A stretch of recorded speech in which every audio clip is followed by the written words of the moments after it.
Tēnā Sannai.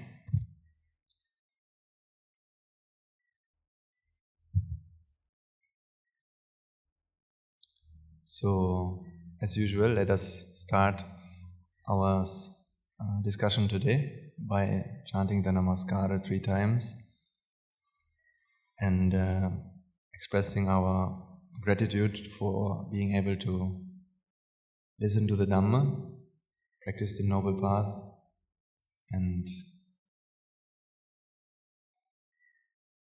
make a determination to be alert, be aware, and be fully focused on getting the most out of the sermon.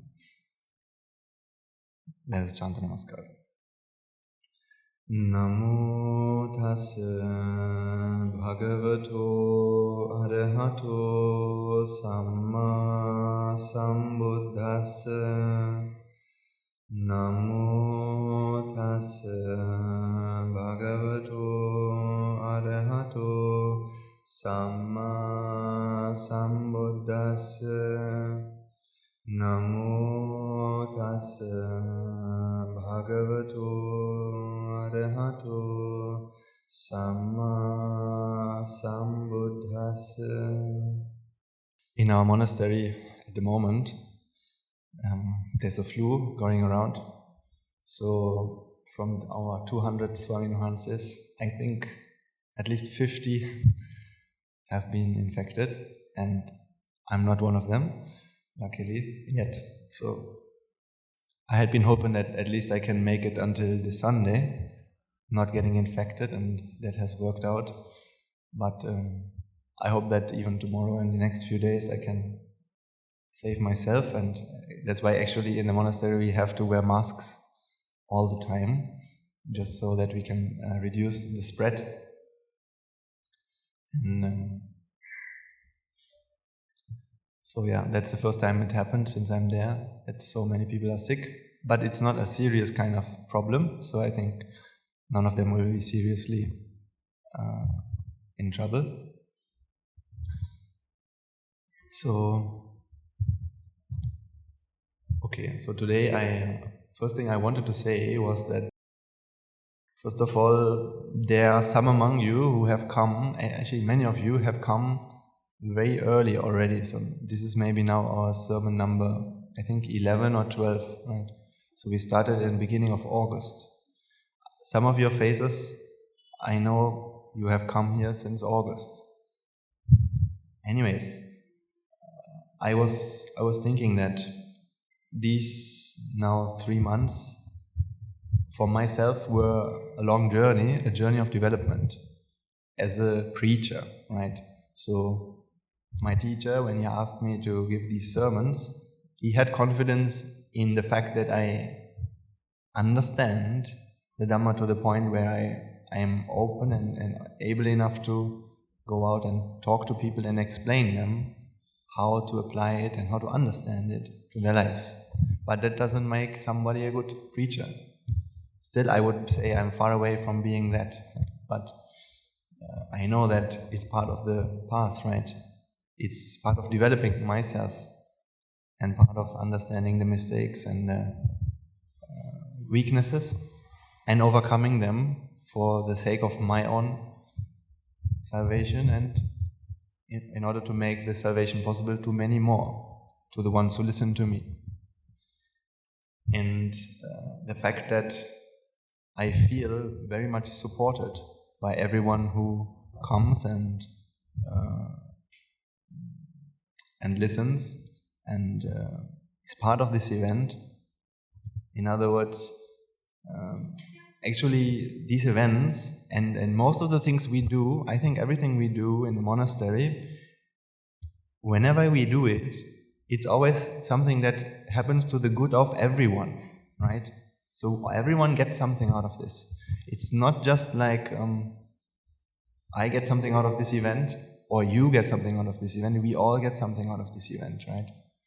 I am grateful for the chance to explain whatever I know to you and to make it practical, not only theory, but actually so that you can easily understand and get solutions to your problems and get inspired. where to go in life. What is the right direction? What road should I take? And what road should I not take? Right? So this is one aspect. So I wanted to express my gratitude to everyone who has come here and has supported this event, supported me in giving me a chance actually to express myself and to learn from doing that. And it helped me a lot. And it will be something that I hope to make use of for many more people in the future. That's what my teacher wants me to do, at least. So, and if that's what my teacher asks me to do, if that's how he thinks I can render the biggest service to the world, then that's what I'm going to do, right? Because all of us at the monastery, we only have one idea in mind, which is giving up this idea of this is my body, this is my mind, and this is how I am going to use this, but instead thinking about how this machine, body and mind, can be used to bring the most benefits to the world, to the nature. Right? This is what we try to do. And I hope you will also be inspired by this, and you will understand how that works and how to do that, right? How to live a life like that. So that was my first feeling I had in my mind. Second thing is, again, I'm very pleased to see many of you, I think most of you, every one of you, whenever you participate in these events, you take a chance to engage in the merits, right? In the merits before or after the sermon. Because I really hope that when you do this, when you keep doing your merits, not just here when you come here, but every day other ways, you will develop in your life. Something will happen. Something should happen, right? If you really do it wholeheartedly, something should happen for you. Therefore, I'm very happy to see that these are small things like playing the music or offering the oil lamps, offering the flowers, but it's really good. It makes this event more colorful. And if it's more colorful, then it makes everyone who comes here more pleasant, more inspired, more happy, right? Just to create this mindset that helps us all to absorb this Dhamma, absorb something new, right? And to be focused, to be have energy in our minds, not to get sleepy, because it can happen. Sleepiness especially can happen, and I know it most of all because even I get sleepy when I'm, not right now, but when I'm in the monastery. Sometimes I'm listening to sermon in the monastery and I also get sleepy, and sometimes it's just because of lack of merits actually, right? Because in our journey of samsara, we have done lots of goods and bads, and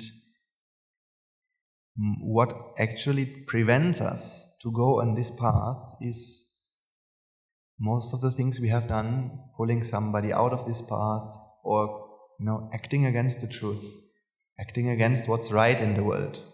And when we do that, nature punishes us in this way.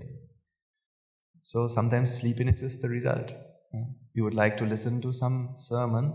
I would like to listen to this monk, to Guru Hamdru, Nayaka Hamdru, to somebody preach, and it's not possible because I'm too sleepy and I can't focus. So it happens. In that case, of course, you can stand up, or what I do is I stand up. So then I change the environment, right? Because the good and the bad things we have done, it's not something we have to go through that. We don't have to suffer these things, right?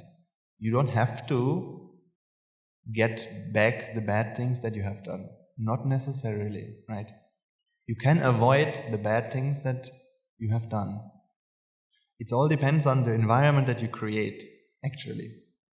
So, for example,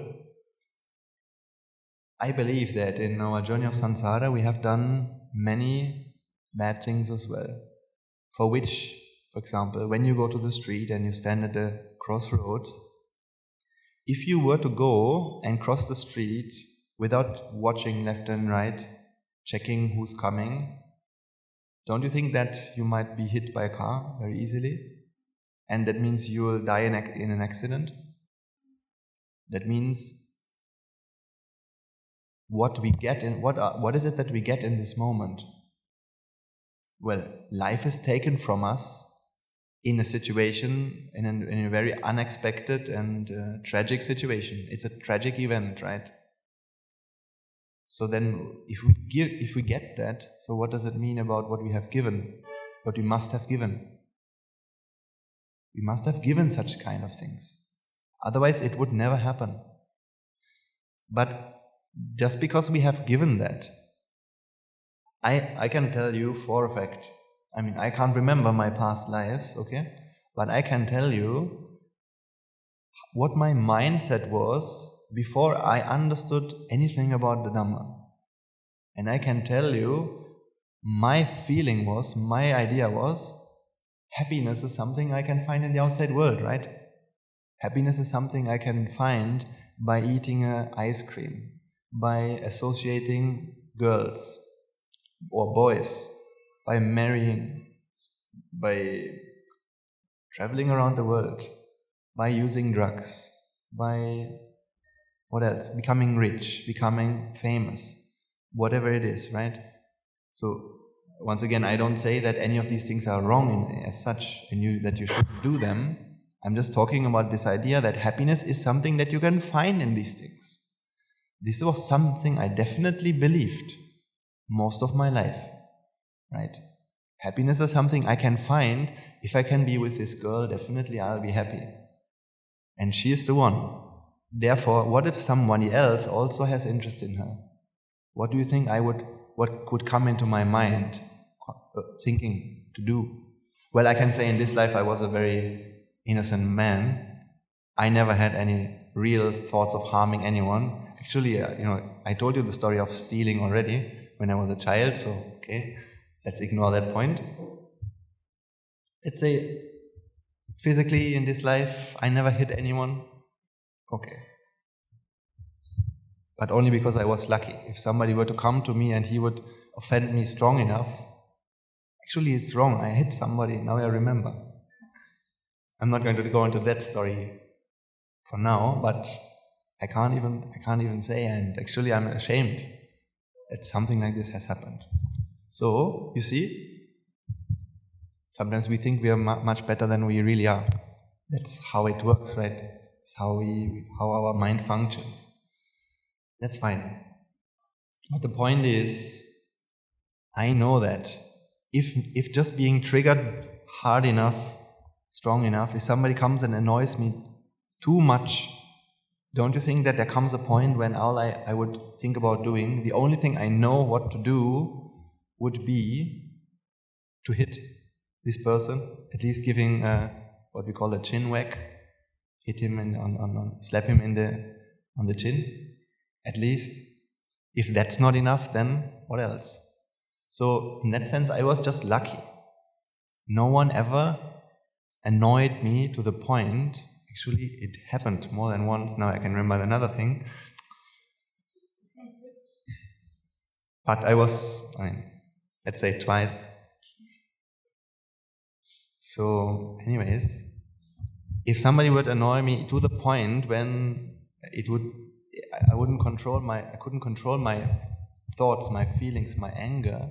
So what would I do in this moment? Definitely, I would not know any other solution but to hit. And if this girl is the one, right, for me, don't you think that if somebody could come into crossing my path, don't you think in the past, in samsara, many times, all I knew what to do was to do some harm to this man, or to this woman, or to this girl, or maybe, I don't know, maybe in the past, in samsara, I was married, and my wife, I came home and I see this wife with another man.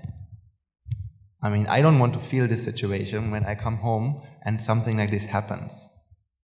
I just hope that it will never happen to you, but actually don't ever say never, because whatever you have given, if the environment for that is right, who knows what happens, right? It can happen to all of us. It didn't happen to me, but I don't say that it couldn't have happened. Maybe I have done that to others, right? What do you think? Yeah, maybe I have. So in that sense, I know that I must have done a lot of bad things in my past journey in samsara, simply for the reason that I was born in this life. And I don't remember my past lives, okay? Nothing about it. But I remember how I lived in this life and what I believed about the world. And the most important thing that I believed about the world was that happiness is something that exists in the outside world. That's why I was running after girls. Not like a crazy one, but just like everyone else in society. When I was a young teenager, adult, student, that's what I did. And not just this, playing computer games and other things. These were the things I did. Because I was looking for happiness in the outside world. And I know that if such a mindset is there, that's why all these bad things happen ultimately, right? Nobody harms anyone else just because of some fun. It's always because somebody stands in your way or in our way of where we believe happiness is, right? Would you harm anyone otherwise? Has anyone harmed anyone otherwise, if not for the idea that he or she prevents me from being happy, staying happy, finding happiness, or something like that? You would never harm anyone if you were truly, truly happy, right? No, you wouldn't do that. And also I wouldn't do that. A mind would never do that. So, like that, since that is something I can definitely accept. I have done these things. So, don't you think that I have taken lives of others in tragic situations? Yes. Then do you think that if I crossed the road, I might not lose my life also in a tragic way? I might. But does it have to happen? It doesn't have to happen if what? If I don't create the environment for this karma, or now we don't call it a karma, for this vipaka to come to fruition, right? So just because we have done something doesn't mean we need to we need to get back the rewards or the punishment. We can avoid it.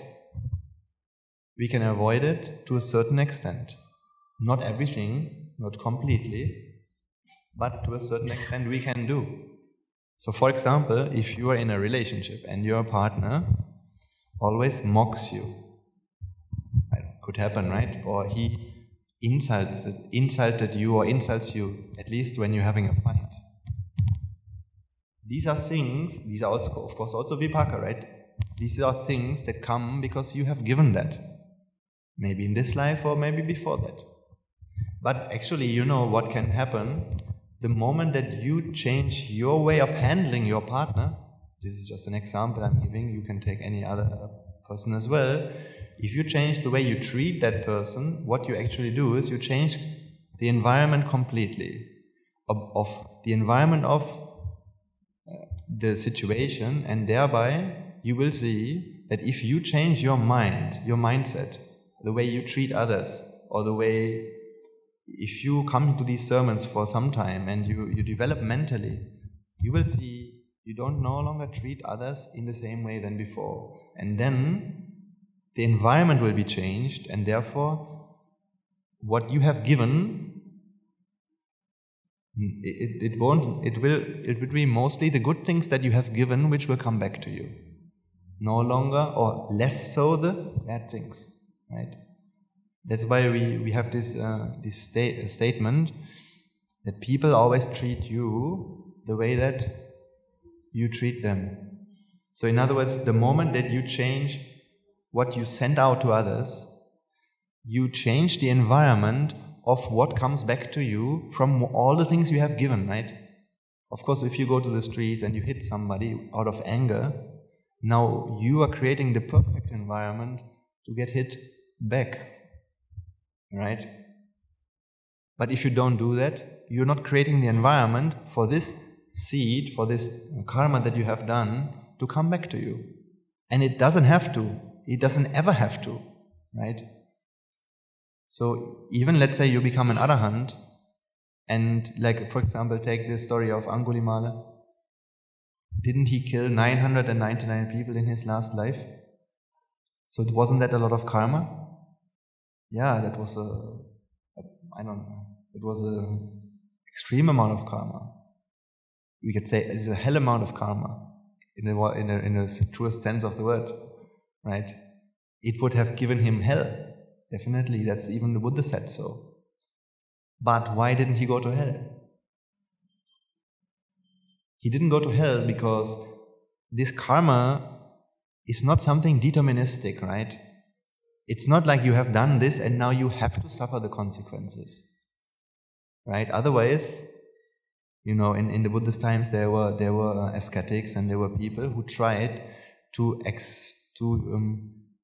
they thought that final happiness can be found if I pay back all the sins that I have done.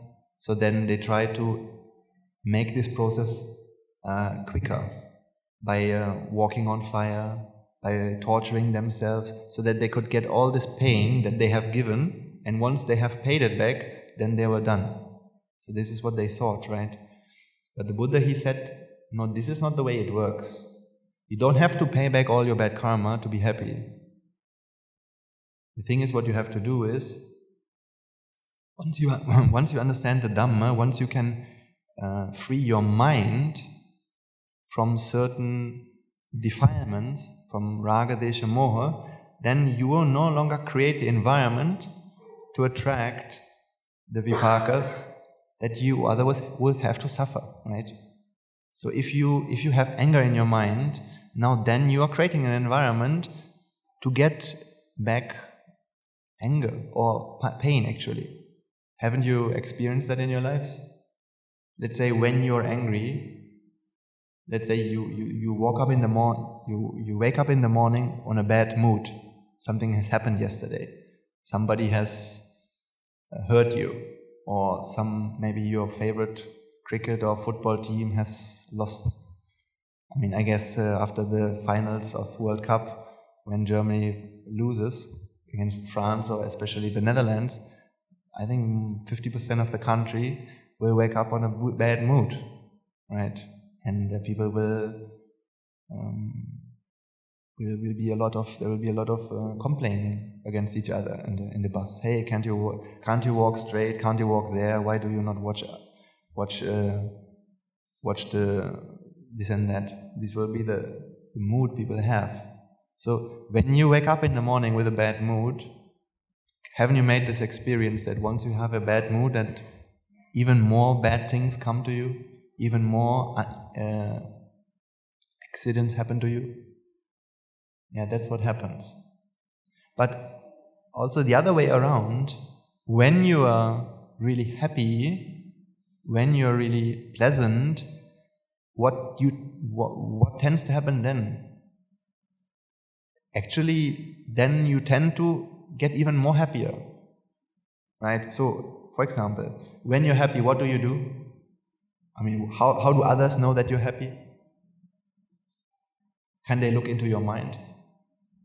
No, right? What can they see only? They can only see your face. They can only see your body. And how do we express happiness in our body? Smiling. Or something else, smiling. So when we are happy, we smile. And what does happen when we smile? What happens with others? They also smile. And when they smile to us, what happens with us? It makes us even happier, right? But what happens when we are sad and we are angry, and that's all we care, that's all we think about at this moment? the problem that I have and what happened to me and what happened yesterday and this and that and why did this person do that, and so we are running around like a robot, just focusing on the road and grim and not any smile, and we don't want to listen to others. And somebody comes to us and says, "Hey, did you know this and that?" No, please go away. Yeah. No, so what will he think or she? He's in a bad mood. Better not talk to this. He's not a good person to associate, right? So of course, do you think people will smile to you in this moment? No, they will not smile to you. So you're attracting more annoyances. Because you can see all of these things you have given, right? You have given smiles, you have given annoyances, you have given frustrations and bad looks to others. All these things we have given, but what we get back depends a lot on our mindset or the environment in which we are in. Not just our mindset, but that's one of the things, right? Mindset can be a huge factor. How we treat others, how we talk to them, the words we use, and all these things can make a huge impact in your relation, in your dealing with people. And this is the most crucial thing actually in terms of happiness. I think if you could only learn this one thing, if I could only learn this one thing in life, which is how to deal with people, life would be very easy. Because also what are most of our problems concerned with? People, either others or even myself, right? These are both people actually. So that's something we really have to learn, and the Dhamma helps us to do that. That's great. So I myself, I never learned this in school. Did you learn that in school, how to deal with people? But are you learning this in school? What are you learning in school? Geography? Mathematics? Do you learn it in mathematics? How to deal with people? Are you learning it in school, in mathematics, how to deal with people? Normally they don't, right? When I was in school in mathematics, I learned how a right-angled triangle works and how this angles and hypotenuse and adjacent and the opposite and this kind of stuff. So I was really good in that, and I studied physics as well and mathematics, so I knew everything about geometry, even to the point, curved geometry, something like things we can't even grasp with our imagination. The things that Albert Einstein talked about. These things I learned. I knew very well, but if it comes to speaking with people, how to understand them, how to talk, what to say, what not to say, why they say what they say, why they don't say what they say, when they say this, what they actually mean when they say that. Because sometimes they say this, but they mean the other, right? I think for many, I don't want to say, I guess it is something both men and women have, and they can't understand each other. That's what they always say, at least in Germany. People always say that. The men say, I can't understand these women. They say one thing and they mean the other. Sometimes they say, okay, I'm going to go now. And what they actually want is for you to say that you shouldn't go. But men misunderstand these things, right? So these kind of things are there. So if you understand the Dhamma, you will understand what's going on, why it is going on, and what to do. That's the great thing. So, in this example that I gave you about now, I hope that you understood this point. The karma that we have done, we don't have to suffer it from that. It depends on the environment. For example, I was talking about the environment. So how does it work? We don't have to suffer from what we have given. It depends on whether the environment for that is available, suitable, present or not. I'll give you another example. sometimes when we are going in the night through a dark street, what can happen to us? Somebody might steal from us, try to rob us, or something else can happen, right? So, because that's the environment, a dark street, and maybe in a big city, in a dark corner of the city, and being there in the night, that's the environment for such kind of bad deeds to come back. But if you wouldn't go in the night through a dark street, you could avoid from coming to you, right? So that's why it's very important for you in your lives to be very careful what you do. And because your life is very precious. I think at the beginning I told you that yes, you might fall asleep here and there, and that is actually, if you understand, that's just lack of merit. That's fine. That's something you can change. It will change. It will improve, and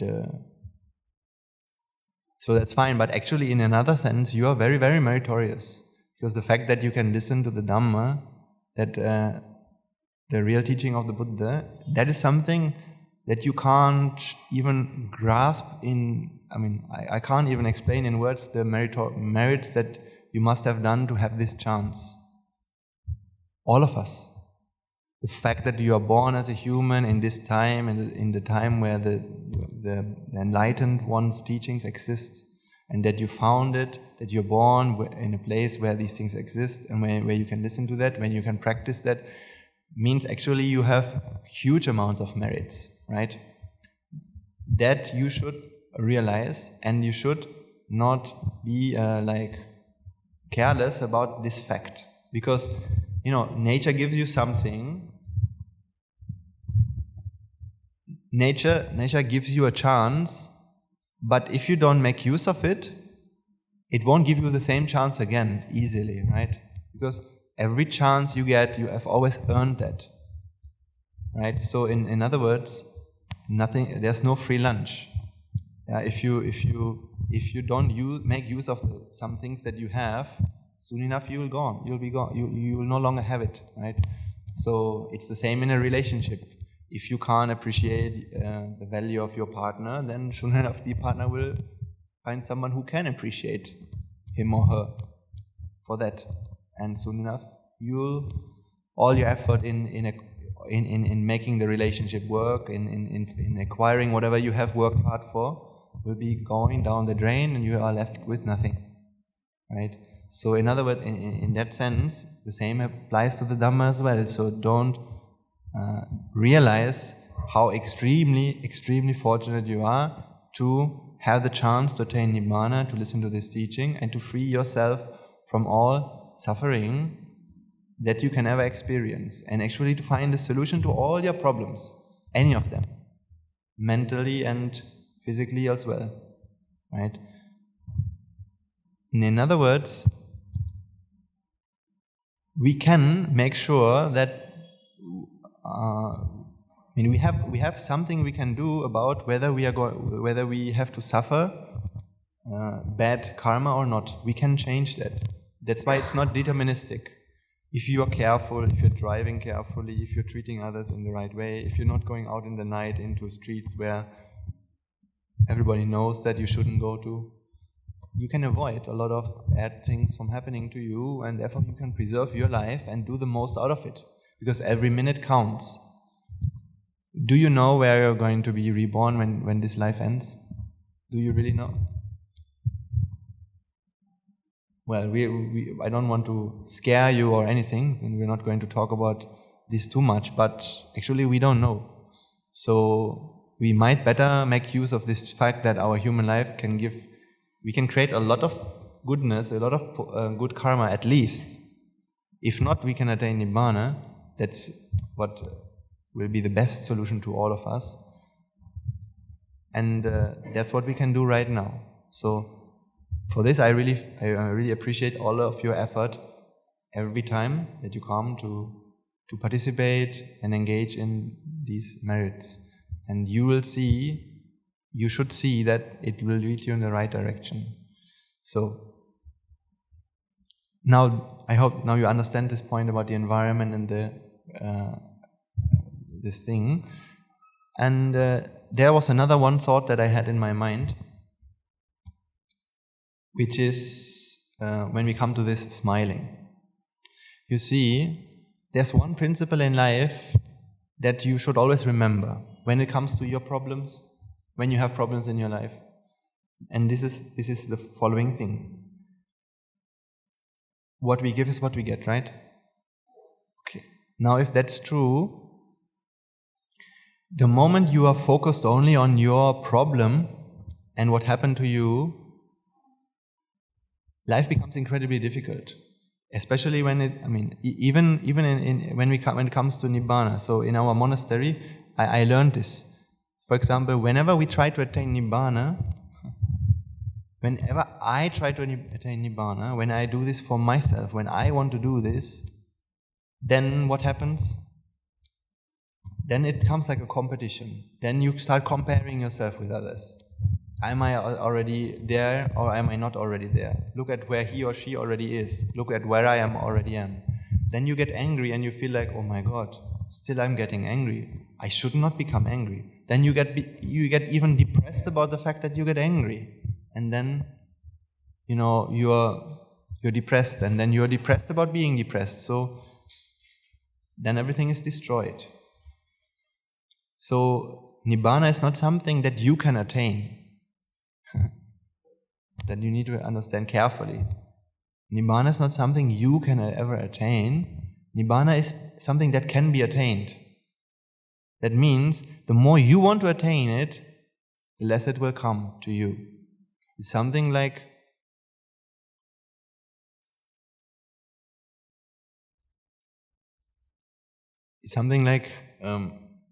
if this hand is your mind, if this hand is our mind, the moment we want to attain Nibbana, it's like we are curling our hand to grasp for something, right? And then in that moment, actually, and the Nibbana is like something that's always there. It's always there, happening all the time. But the moment that we curl our hand, that's the moment when it passes by and when it can't land here, right? So actually all we have to do is, the hand has to be there, just unfolded, just completely relaxed. When that happens, Nibbana can simply come to you. It's not something that you can go to or you can achieve, which is completely opposite to everything else in life, right? When you want to become a doctor, you always do this. And at some point you have the doctor and you take it. And then you are that. And now you can say you became a doctor. That's something you can achieve by learning, by going after it, by working hard and working harder. And then, if you're lucky, if all the stars align, you will become a doctor. That is something we can do very easily. Achieving things is the most easy thing for all of us, which we are all sansaric minds.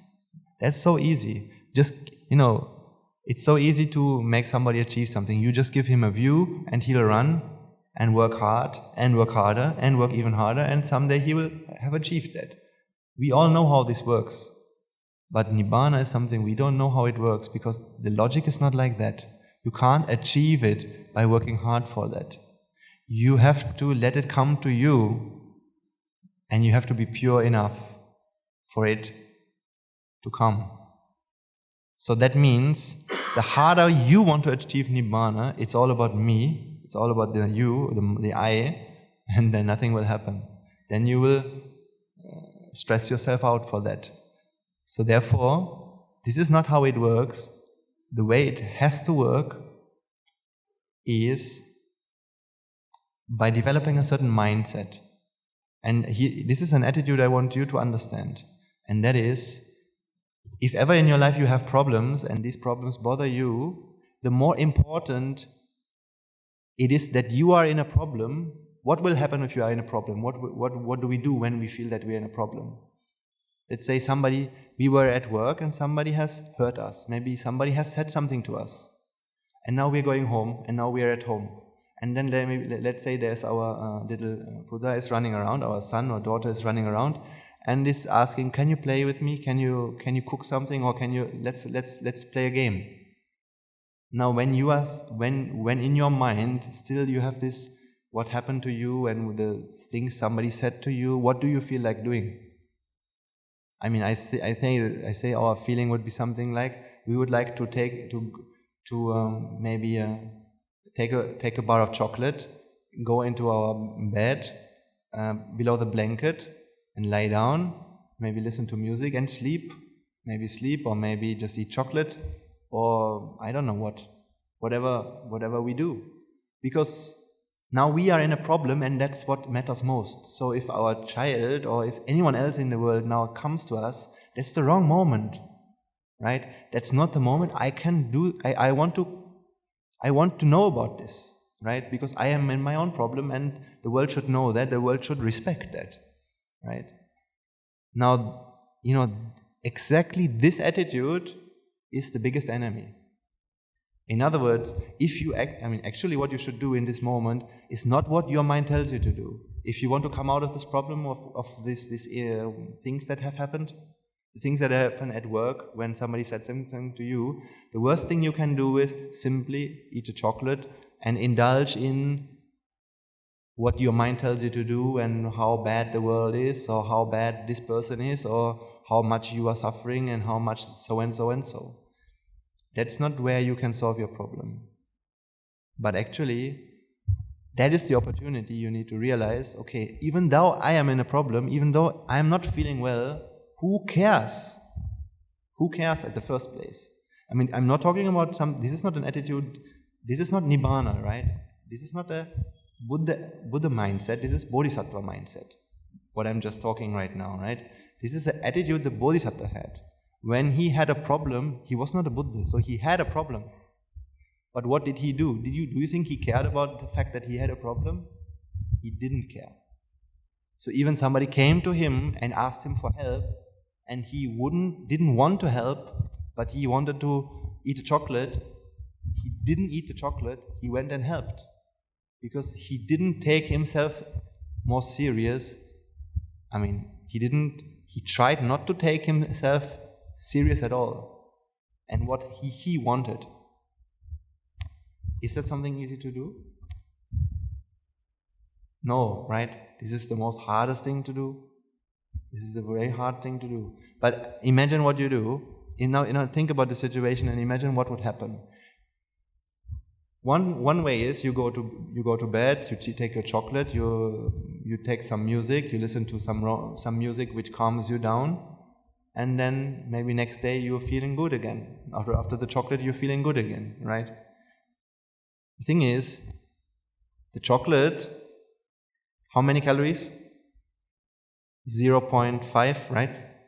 Yes. So what does your body say? What would your body say if he could speak?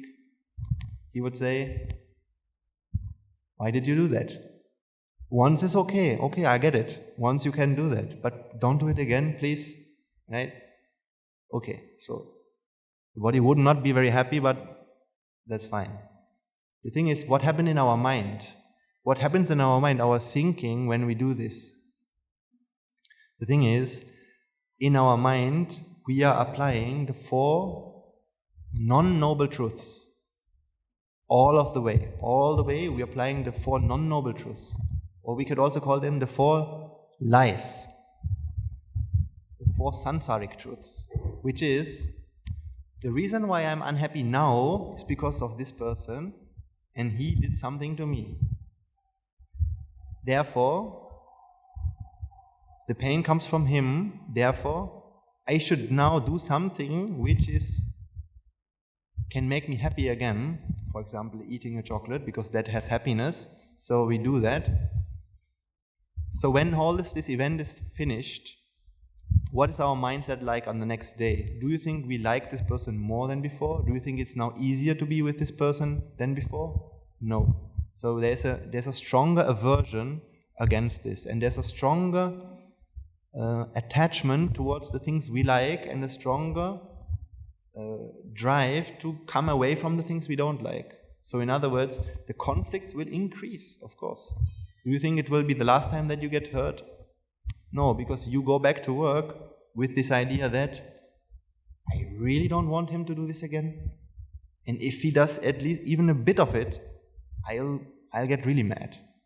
Now, he will do it again, and even more so will it make you angry. Even more so will you be upset.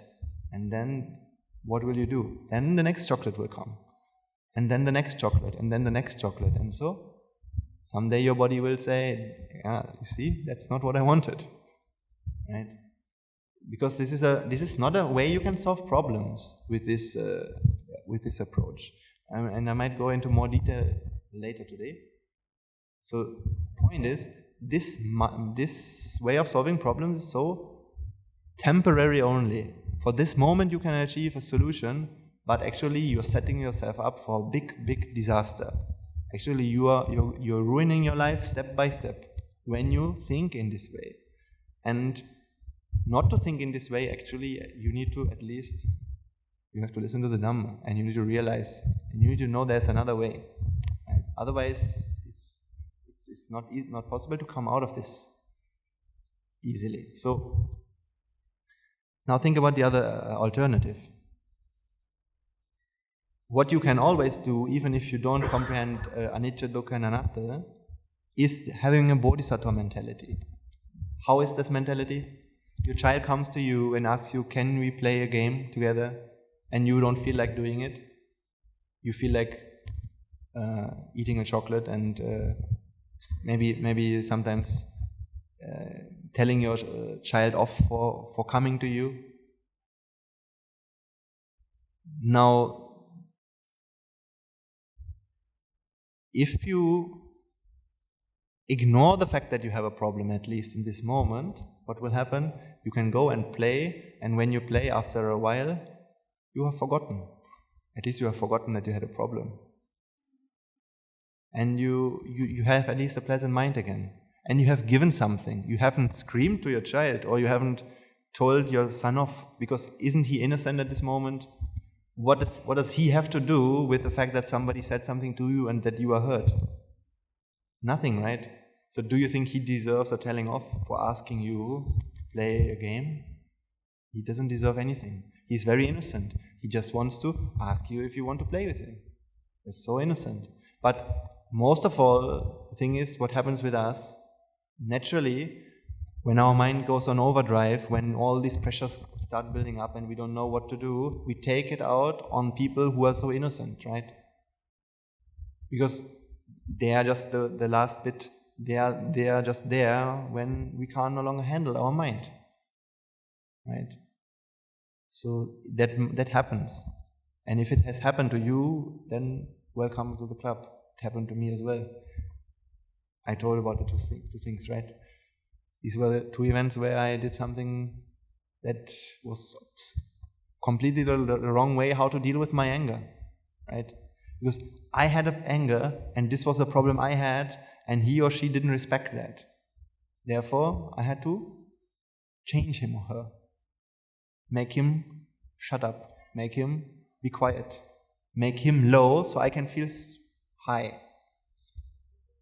And for the moment it worked, but what wounds were created in the other person, which had to heal, which maybe never heal, right? So what wounds do we inflict to our son or our daughter in that moment? We don't know that. But we can avoid that by realizing what the right mentality is. And of course, even if that has happened, or even if this should happen to you, then there's no point in feeling guilty about these things. Then all you can do is you say sorry, you apologize. That's a great thing to do. With this you can do a lot. You can repair the relationship, or at least you can repair yourself to a certain extent. Right? And then that's okay. Learn from the mistakes, and things will be okay. Actually, things are not completely okay at all. You have to still realize your mind is still running with 4 ignoble truths, 4 non-noble truths, or we could better say it, 4 lies, the samsaric lies, and that's a problem that has always been with you, and it is still with you, and it will still be with you unless you realize the Dhamma, and now you have something like a highway, or we could say it's like, I don't know if you know Harry Potter. In Harry Potter there is, I have been in King's Cross in London, and there are many platforms, right? But can you find platform 9 3/4 there in reality? I'm saying? No, you can't, right? It's not there. So you can't see that. You can see platform 9 and 10 and 11 and 8 and 7 and 6 and so on when you go there. So on the first look, that's how it looks. That's what everybody sees. But if you're a magician, you know in one more way, right? You know something others don't. You know that if you take a bus, a trolley, and if you very quickly, if you run into this pillar, between 9 and 10, this one pillar, what will happen? You will come to another platform. This is like the samadrushti. Samadrushti, the Buddha is talking about, is like a path that it's not visible to normal people who haven't listened to the Dhamma and understand the Dhamma. But once you have access to this path, you can actually use the Hogwarts Express out of your problem. Or better to say, if you are on that platform, problems cannot come to you at all. Wouldn't that be the best thing, actually? You're living a life where problems don't even arise. Anything that happens, it doesn't happen. Like, the Buddha was something like that. He was a magician. Not in the literal way. He was also very normal. He was also nature, just like we all are nature. But because he was on the platform 9 3/4, problems never happened to him. Never. Even though he had to live in the world and do all the things in the world, now no anger, no hurtful feelings, sadness, anger, fears, upsetness, all these things didn't happen to him.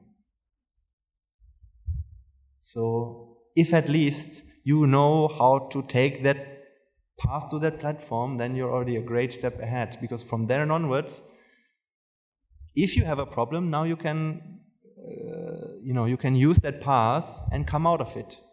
And while you're on that path, while you're on that platform, you don't have to experience these feelings, right? That's what we call a seka. Seka means Sotapanna, Sakudagami, Anagami. These are the ones who they know a path, but they're not always on platform 9 3/4, right? They know how to get there, and if they are in a problem, they can take that, or even they know they can take it anyway. It's not like they can take it whenever they want, because in nature nothing works according to what you want or what you don't want, because everything is cause and effect. But this path can be taken in the right situation, when the right environment and when all the causes align. This path will be taken and problems don't arise.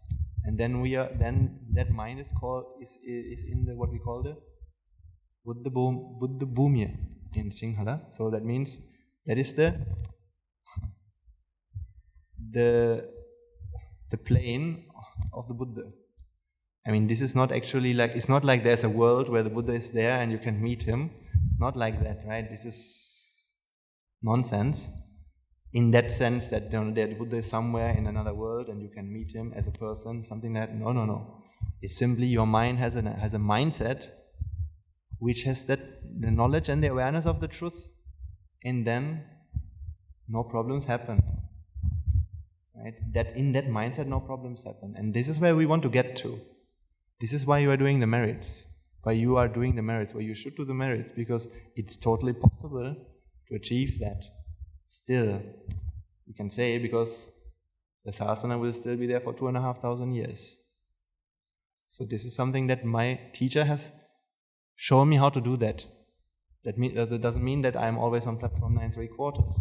Far away from that. but at least understanding how to do that, and understanding actually just your life, understanding my life, that's enough. Then you know where you have to go, right?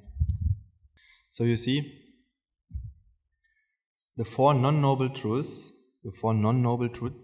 are something we all practice every moment, right? You need to understand what are these four non-noble truths, and you need to understand, and then you will also understand what are the four noble truths. Or otherwise, if you understand what are the four noble truths, you will also understand what are the four non-noble truths. Non-noble truth means, actually these are not truths at all. They are so-called truths. They are called truths in exerted comma.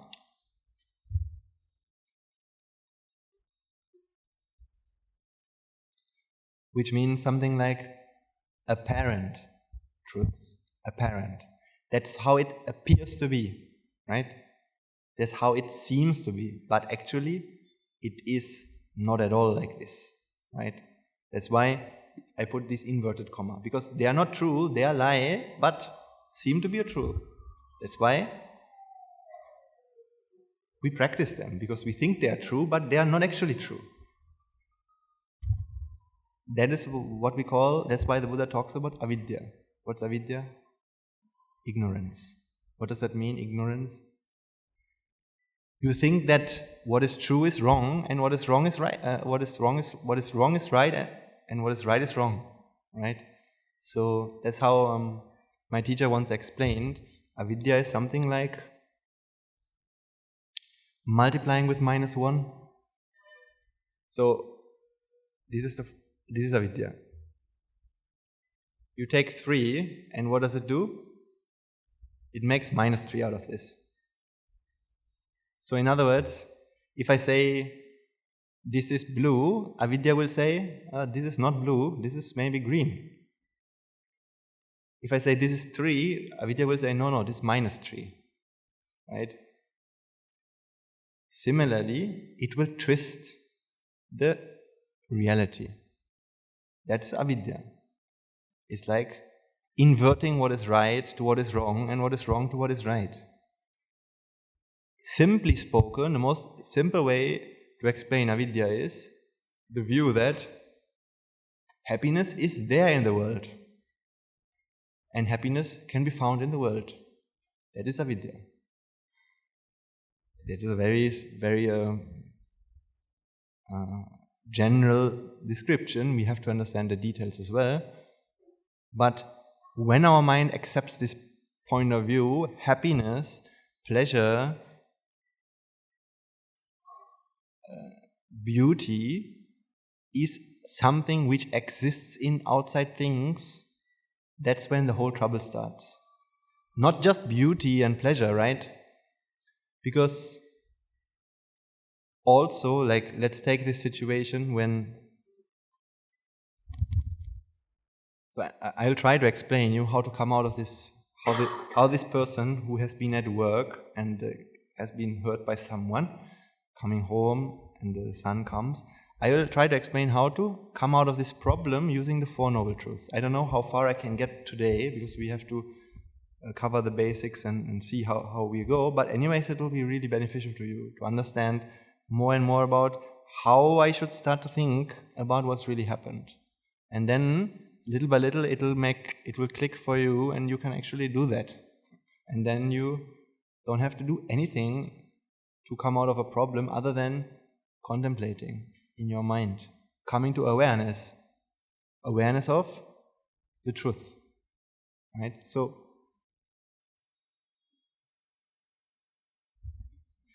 you see, avidya means, or what we call miccha drushti, wrong view. Happiness is there in the outside world, and also likewise it means something else as well. Suffering is also there in the outside world, okay?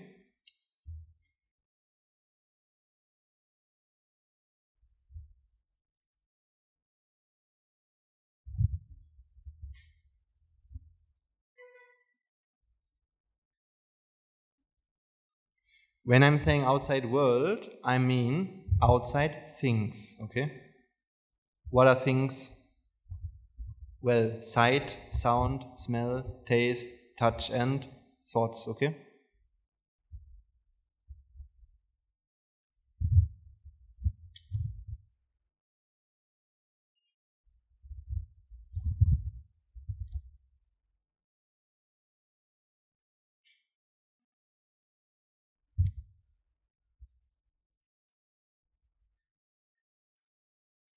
For example,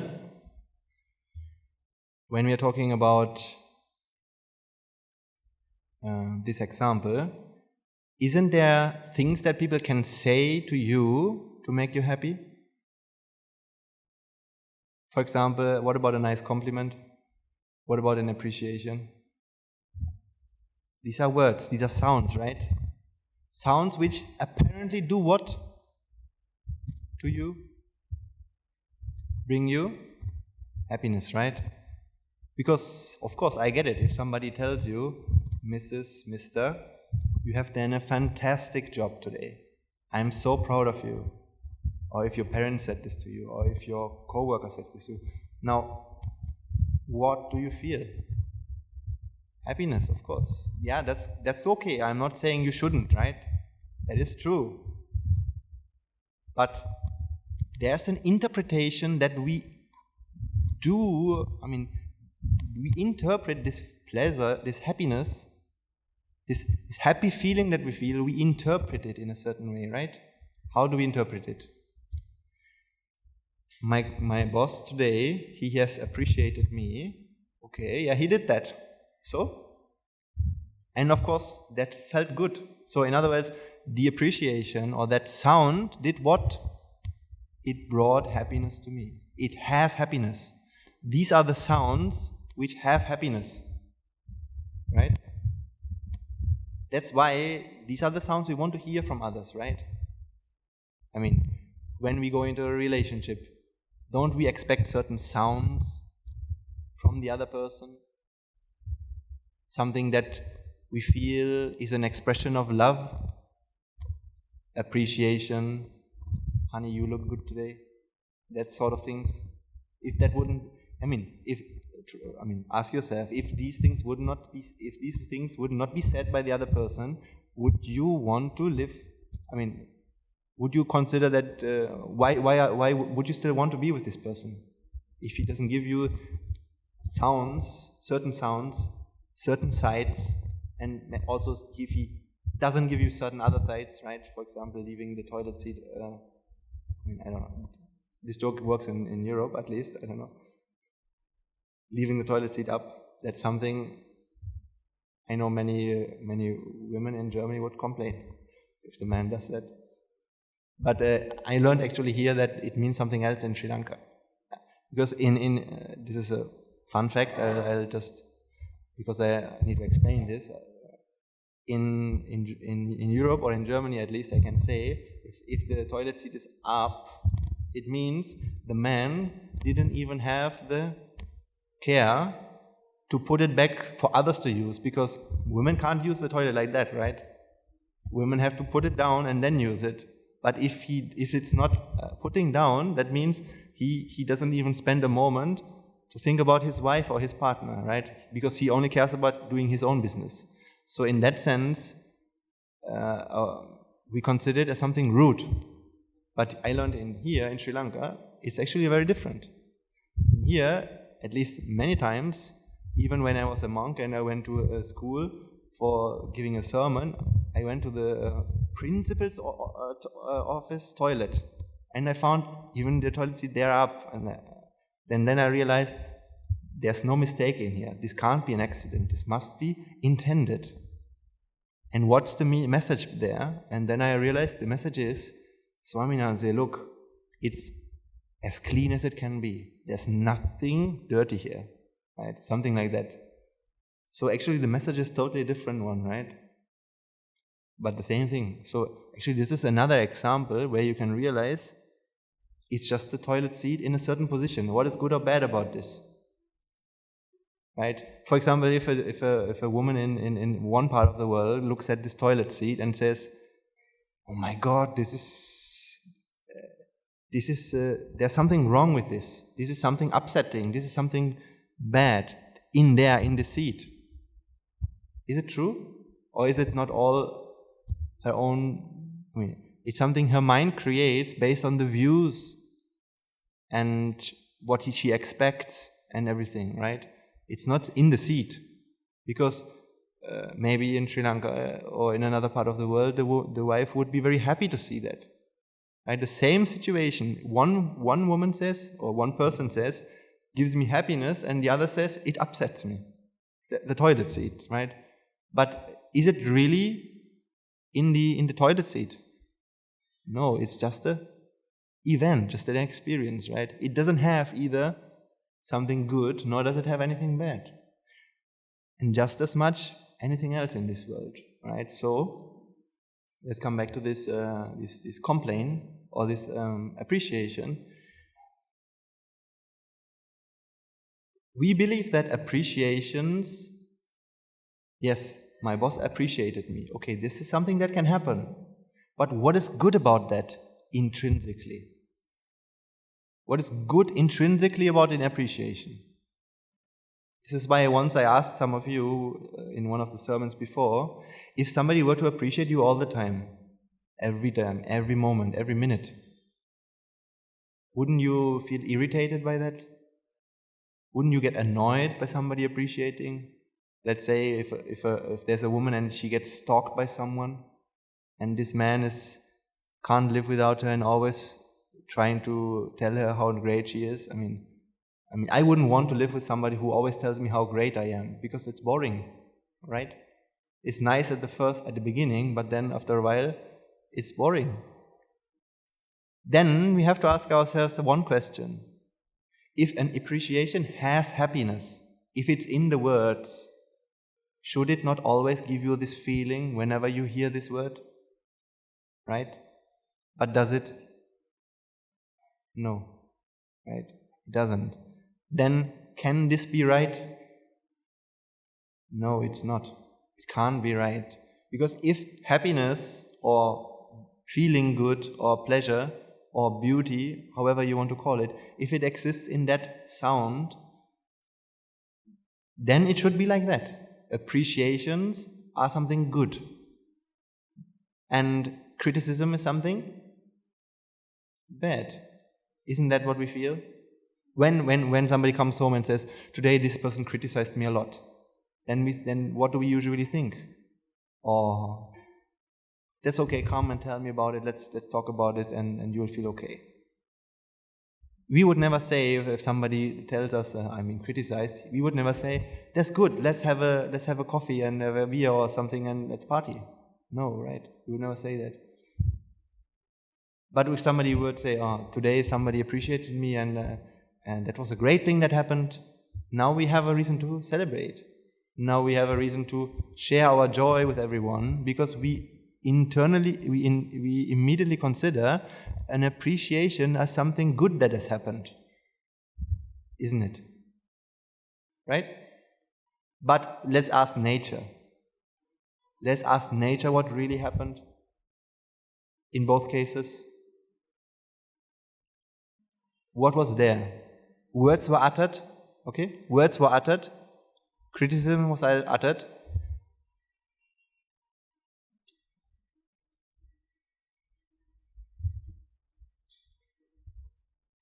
Criticism came to you, but did the criticism have pain? No, it didn't have pain. And how about the appreciation?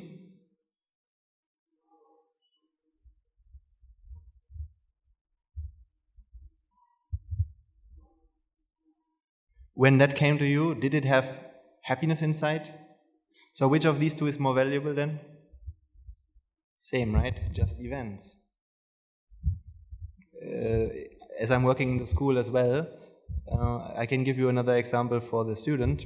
For example, when the students come to me, they show me their paper. Look, teacher, what I have done. I have done all these exercises. And then I say, good job. Or I say something, yeah, that's all correct. And then they say, Actually, that means they are actually vexing, right? That means they are vexing. They want something. They want me to do something now. What is it that they want me to do? They want me to do this.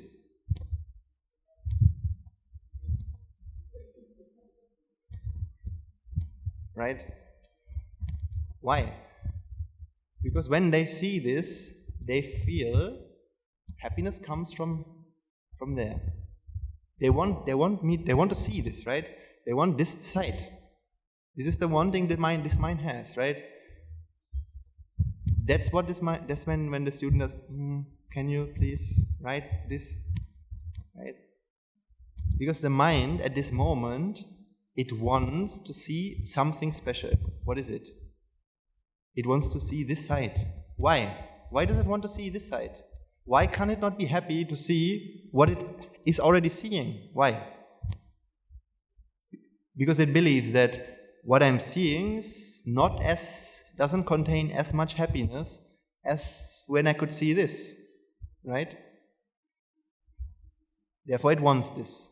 So at this moment, the mind has a wrong view, it is the wrong view that now in this statement, this is a very beautiful or very good, very happy, very pleasurable sight. And I want to enjoy this. I want to have this now. But I can't have it right now. So teacher, please, please, please, can you do that? So now let's think about this student at this moment. How does he feel before he can experience, if I am kind enough to give him that compliment, before he can experience this one, how does he feel in his mind? When he's doing this, somebody who's doing like this, how does he feel? He's begging, right? He's begging. Why? Because in his mind he is suffering, right? Suffering, vexation. Vexation because of that, right? So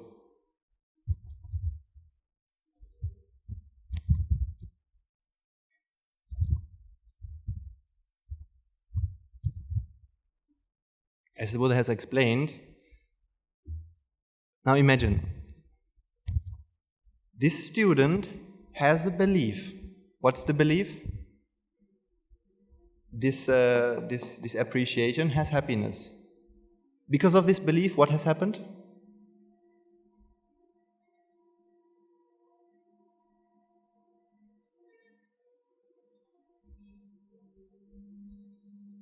What has happened with his mind at this moment?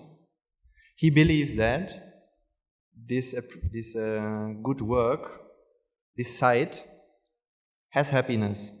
Now, what happened automatically?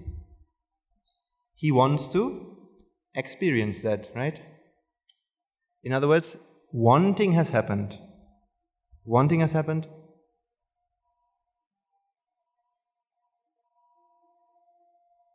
He wants to experience what he believes has happiness. Now, how does it make us feel when we want something?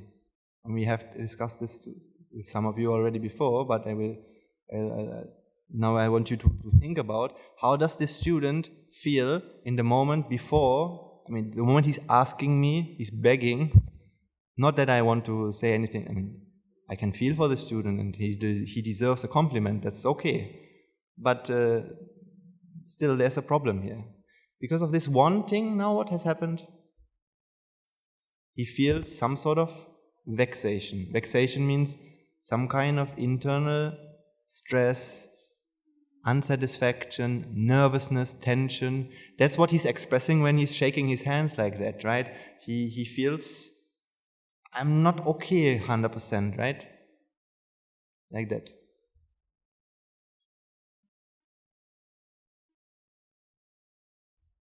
Have you ever been to the dentist or to some kind of a doctor when you had to wait 2 hours, 3 hours? Sometimes you have to wait for 2 hours, 3 hours, and then you are sitting there and you have finished reading one magazine, and then you have to go to the next one. Still the doctor doesn't come, and you shake your legs like this, then you shake it on the other side, and you go up and stand, and then you sit down again, and then after a few minutes you feel bored and you watch on your phone, there's no news, no WhatsApp messages, you close it again, a few minutes later, you open it again. So, actually, if you really look at it closely, it's a tragedy, right? It's a tragedy that we never talk about, but how much we are suffering just waiting for the dentist. And don't you suffer when you wait for the dentist? Yes. Everyone. Why? Because our mind is ignorant. Because our mind has a condition that makes us completely, it's like some evil creatures are brewing up some kind of cocktail within our mind, and then once in a while, like a volcano, it explodes, and we have to treat it somehow. And then we do it for a moment, and then a few minutes later, we have to do it again. So that's why. Why do we have to take our phones out? I mean, try not to take your phone out for a while. Try not to look at your phone when you're waiting for the dentist for 1 hour. Try it only once. Then you know what your mind is really like. Then you know your mind it's like it has a rash. It has a rash. And you need to keep scratching, otherwise you couldn't live. This is the reality. But most people in this world, they don't even realize that, right? They just keep scratching and living as everything is fun and great. No problem is there. But actually, if I see myself in waiting for the dentist or anyone else, I can cry. I'm so sad. But most of my life, no one has ever told me or pointed out what really happens in our mind and how much we actually suffer without realizing that. And all of this is unnecessarily, actually. All of this is unnecessary. When you come to awareness of the Four Noble Truths, you don't have to suffer. You can wait at the dentist peacefully. But we need to get there step by step, right? So today I'm going to help you realize a few things which will help you to contemplate on this thing, and little by little you will be able to realize and achieve this kind of situation. So coming back to this, now we need to understand, we need to look exactly into our minds to understand why do we feel this tension in our mind, this vexation in our mind, like this. Why does the student feel this vexation? Please give me this appreciation. Is it because it comes like this from the situation? Is it something that the world gives us? Is it from the world that we feel this vexation? Is it? I asked this to you in one of the very first sermons. Waiting for Christmas or waiting for something to happen, waiting for our friend to come home, waiting for our partner to come home, waiting for our children to come back to our home after they have been traveling for a while. Is it because that is something hard? Is waiting something hard? Is this the waiting that makes us suffer, or is it,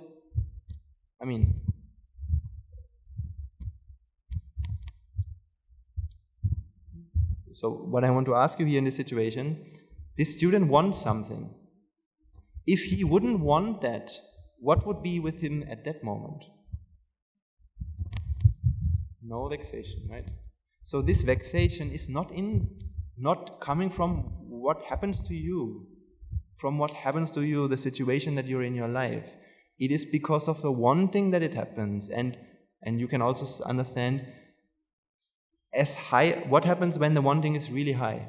For example, let's say tomorrow there's a new iPhone that comes out, a very new iPhone.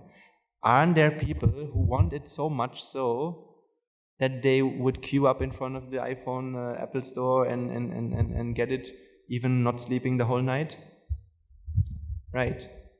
But would everyone feel like that? No. Some people don't care at all, right? Because why? Because they don't see any value, or they don't believe that the iPhone has any intrinsic value, right? So therefore they don't want it. So therefore they don't have any vexation. So therefore if tomorrow comes, or if the iPhone comes delayed, what if it doesn't come tomorrow? What would happen with such a person? Nothing. he would be as peaceful, as cute as a cucumber before and meanwhile and after.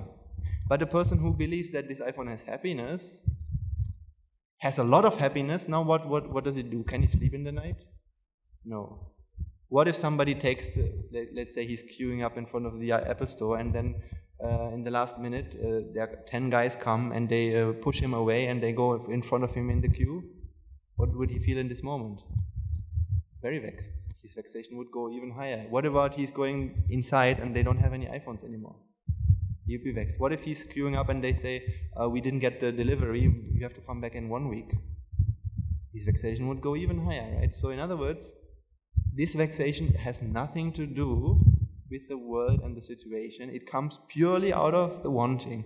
And this one comes necessarily out of the belief that happiness is something in that experience.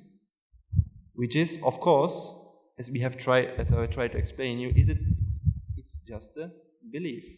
It's not like that. Good work is just an experience, just an event. Even if I say bad work, is that something that gives suffering to people? If the teacher writes, you did really bad today, shame on you, then is that something that creates sadness in people? No, right? Sometimes in my school, I know, me, myself, or others, actually I was a good student, but some teenager years I was a bit of a rebel. Then in that moment, sometimes if a teacher would write bad work, I would say, yes, I got it. This is what I wanted to get. Right? So then can you say bad work has any suffering? It doesn't. Happiness happens if what we want happens. These two things together have to align. Suffering happens if what we don't want happens. So you can't talk about suffering without what you want. How do you do that? Because all of these things are created in your mind alone, not in the words. Not in the words, not in the sight, not in the sound, smell, taste, touch, and thought. None of these things have any happiness or suffering. These are just events, and that's it. And none of them are more valuable than others, right? They all have the same value. What is more valuable? Instead of watching a movie, you get to watch the wall for 2 hours. So would you pay $10 for 3,000 rupees for watching the wall? No, but you would pay $10 or 300 or maybe at least 1,000 rupees for watching some kind of a movie, right? How? Now you can see, okay, something is here. Something is here, right? So, the only point now you just have to understand is, okay, now everything makes sense, but then what's this happiness that I'm feeling when I'm experiencing this good work? What does the student feel when he sees this sight, good work?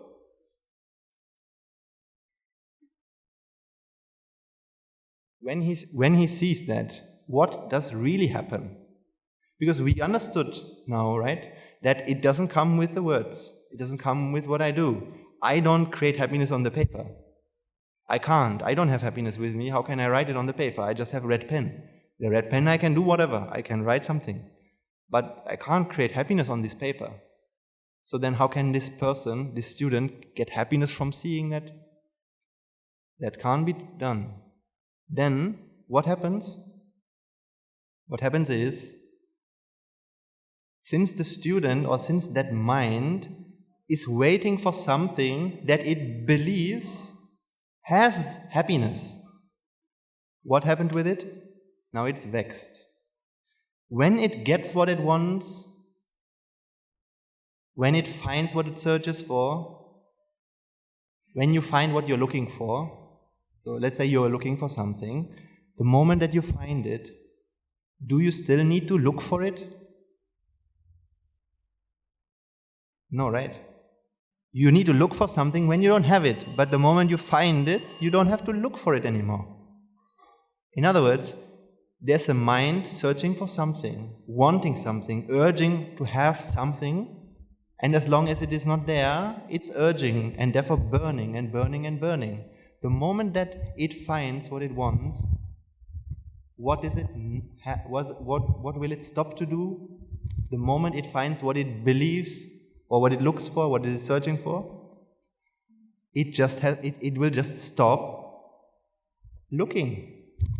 The wanting itself will stop the moment you have found what you are looking for.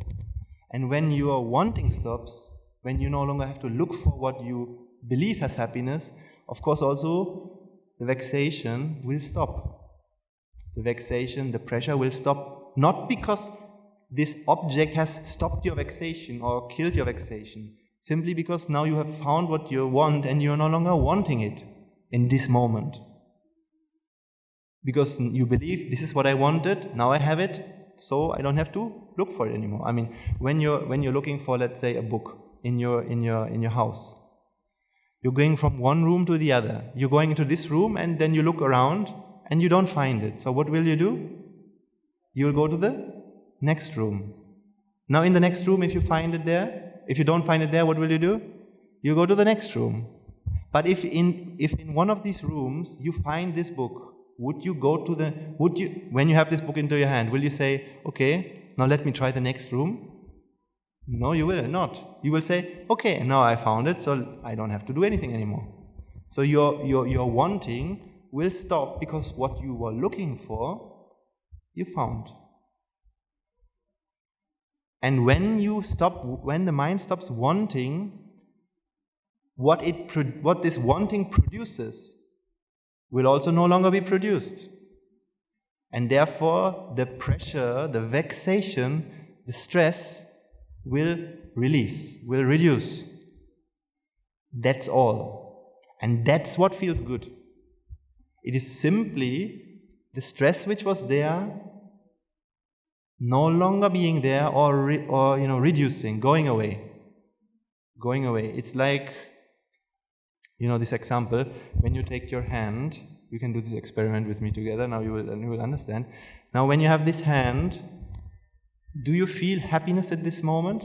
I mean, think about your hand itself. I'm sure most of you, if you haven't touched, a hot object yesterday night, or if you haven't, when you were cooking something, maybe you burned yourself, unless that has happened, right now what you should feel is pretty much relaxed. Do you feel anything specifically happy or pleasant about your hand? No. Do you feel any pain or anything in the hand? No, it's just neutral, right? Good. Now let's take a finger and let's pull it backwards a little bit stronger. So, what do you feel now? Pain. Or what we call vexation. Now, release it. What happens? How do you feel now? Feels good, right? Is it because happiness came from somewhere into your hand, or there was happiness created right now, or what happened? Do you still feel it now? Now let's wait for 1 minute, 2 minutes, 3 minutes. Is it still there? No. So now you're back at the beginning, right? You're back at where you were at the beginning. You have a hand. It's not happy, it's not sad, it's just how it is. So what happened was, you flinch back your finger, and what you got was vexation, pain. That was real. And then you stopped flinging back the finger. What happened? The vexation which has built up, has reduced, right? That's why if you flinch it back for a very, very long time, very strongly, and you release it at this moment, how will that feel? Let's say, and take another example, you take a bag of cement, you put it onto your shoulder, and you walk with it, let's say just for 2 meters, and then you drop it. How do you feel? Feels good. But now instead of that, you take the cement bag and you walk from here for 1 kilometer, and then you drop it. Will you feel same happiness in both cases? Why does it, in which of these cases does it feel more happy? When you walk for 2 meters or when you walk for 1 kilometer? 1 kilometer, right? How come? Is it something like the more you walk, this cement bag will generate more happiness in itself and then it will reward you more? Let's say you walk for 1 kilometer, but someone helps you and supports you. So now you walk 1 kilometer, but somebody has carried it for you. And now you drop it. Will you feel happiness? But you walked for 1 kilometer. You should be happy now. The further you walk, the more happy you are, right? Does it depend on how much you walk? No, it only depends on how much you suffer. That's what matters, because it's nothing more than suffering goes away. When there's no vexation, what can you release, right? If there's no vexation to release, then you can't feel this release of vexation. In other words, you can't have in other words, there will be no pleasure. Because there's no such thing called pleasure there's no such thing called pleasure actually. It's always just this. It's just suffering goes away. So actually in this world we can't talk about happiness, we just can't talk about suffering, and suffering goes away, which means there's only one kind of thing. Suffering is there, that's real. But when it goes away, that's how it is interpreted or felt as a pleasant feeling. Or that's what we call pleasure, because it is pleasant if suffering goes away, but we can't say that it is pleasurable, that there's something called happiness, pleasure in there, right?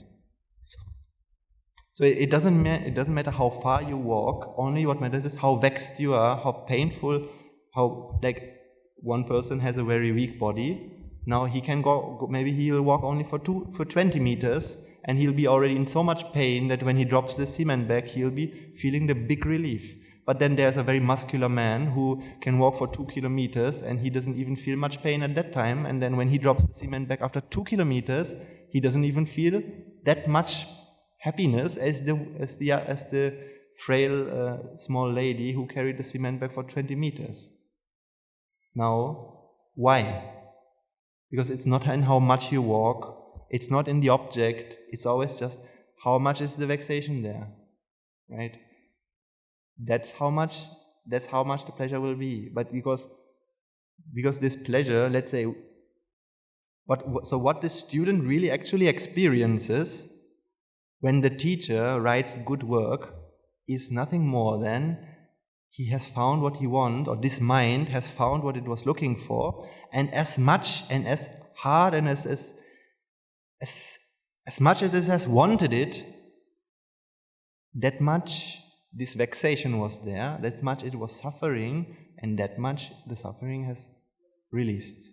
And that's what this pleasure was. But the problem with all of this is the way we interpret the whole thing, completely wrong. Completely wrong. We interpret this thing as, the teacher has given me this happiness, it's this sight which has this happiness. Thanks to this sight, now I have found this happiness. This happiness came from this sight into me. So happiness can be found, or there are sights in this world which are very, very happy. There are pleasurable sights in this world, and there are unpleasurable sights. Right? Now because this is how the mind has started. It wanted the compliment because of the happiness that comes from the compliment. Now it wanted it, now it was suffering for it, now it got it, and now it got the proof that, yes, of course, what I wanted and what I believed is completely true, so now I got it. Now it makes sense, everything makes sense. So therefore, the mind is even more convinced that, if my teacher appreciates me, that can give me happiness. So therefore, next morning, next day, this student will vex again for getting an appreciation from his teacher. And he'll be upset if it doesn't come. He can't enjoy everything, right? Can he enjoy all the events in the world? No. Because the moment that one particular site has happiness, or the moment that happiness is in outside objects, now you can say this object has this amount of happiness, this object has this amount of happiness, this one has suffering inside, this one has a lot of suffering inside. So if I stay with this person in one room, I'll get stressed. But if I stay with this person in one room, I get really stressed. So I really don't want that, and I don't want that. But I want to be with this person. So now, can you really enjoy your life after that? Because now you always think about, how can I get these? How can I make sure I don't get these? So the student can't enjoy looking at this blank piece of paper, right? Or like my teacher always says, can an artist enjoy a blank canvas? Let's say this is a canvas and I were to clean this. Can an artist enjoy this? No. Because he believes that there are images that can be drawn which have happiness, so I don't want to see this. I want to see that other thing. So in other words, he wants to change this thing. He's suffering to experience a blank canvas because he believes that there are some sides which have happiness and then there are some which have less. Therefore, now you are trapped. Now you can't escape suffering whatsoever, right? So applying this to the other situation, when we are talking about what happened at work, you know the story when you come home and your son is asking you to play, but you don't want because somebody has said something. If whenever somebody said something to you which upset you, did that pain that you experience from that words, does it really come from the words? No. It was merely a pain that happened in your mind because of it was not the words that your mind was looking for in that moment. Right? So, therefore the problem is not the words. The problem is not the other person. The problem is this thing. And the other thing is, that was an event when you come home. That was an experience which has already long time happened. It happened, let's say, when you were at work at 4 p.m., somebody said something to you. And that moment you feel pain. But when it's 7 p.m., when you're at home, does that sound still exist? The sound, the words, the experience, it no longer exists. And actually that pain also doesn't exist anymore, right? That pain also doesn't exist anymore. All that you have right now is only a memory. It's only the memory of what has happened, right? Because I don't know how much, this might be too much, but I'll try to explain this just to so you get an idea, and little by little you can understand this. But this will give you the full picture of what has happened in that situation when the mother has or not the mother, sorry, whoever the person coming home. So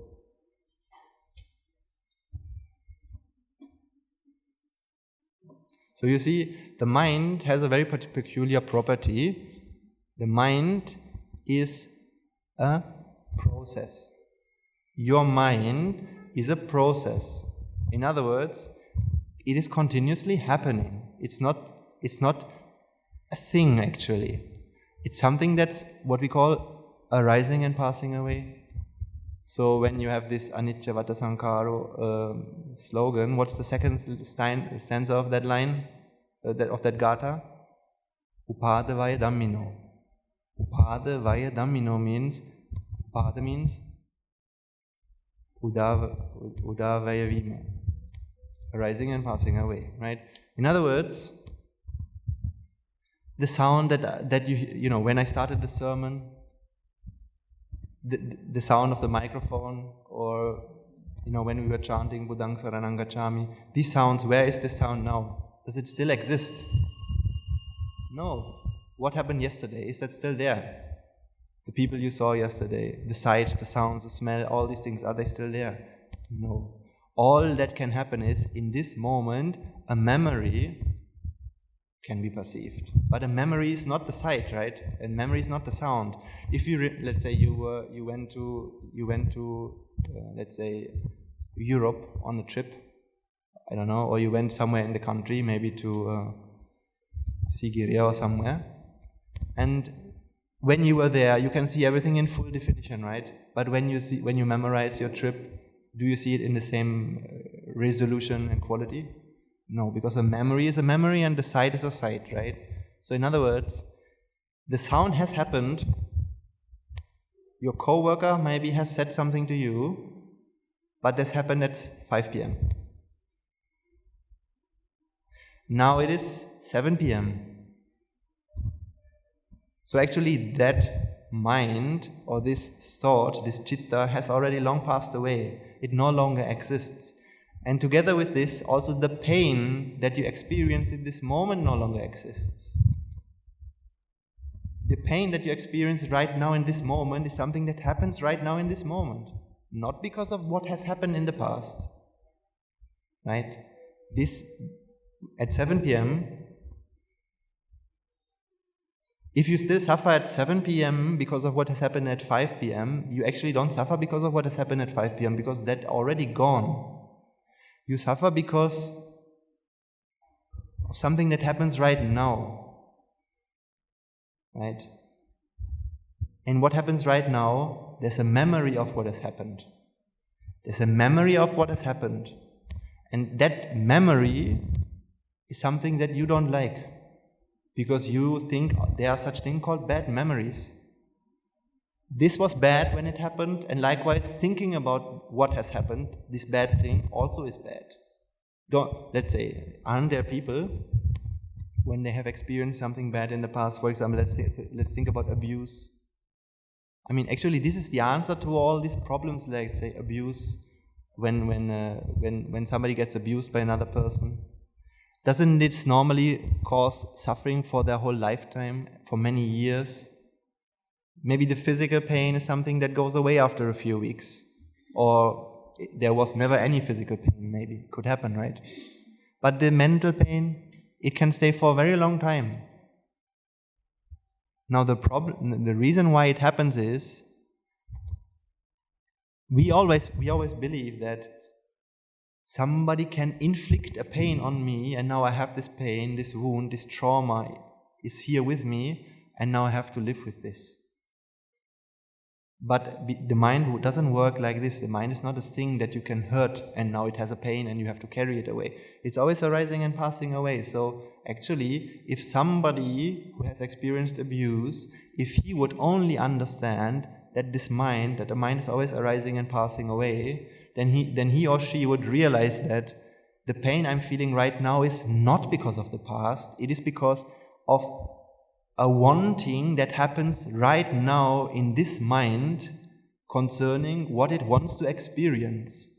And what it wants to experience is certain memories, or certain sights, certain sounds, certain smells, certain thoughts. And what it doesn't want to experience at all is the memory of what has happened. Because we always believe that memories can be good or bad, right? Similarly to how you feel that sights can be good or bad, don't you also feel that memories can be good or bad?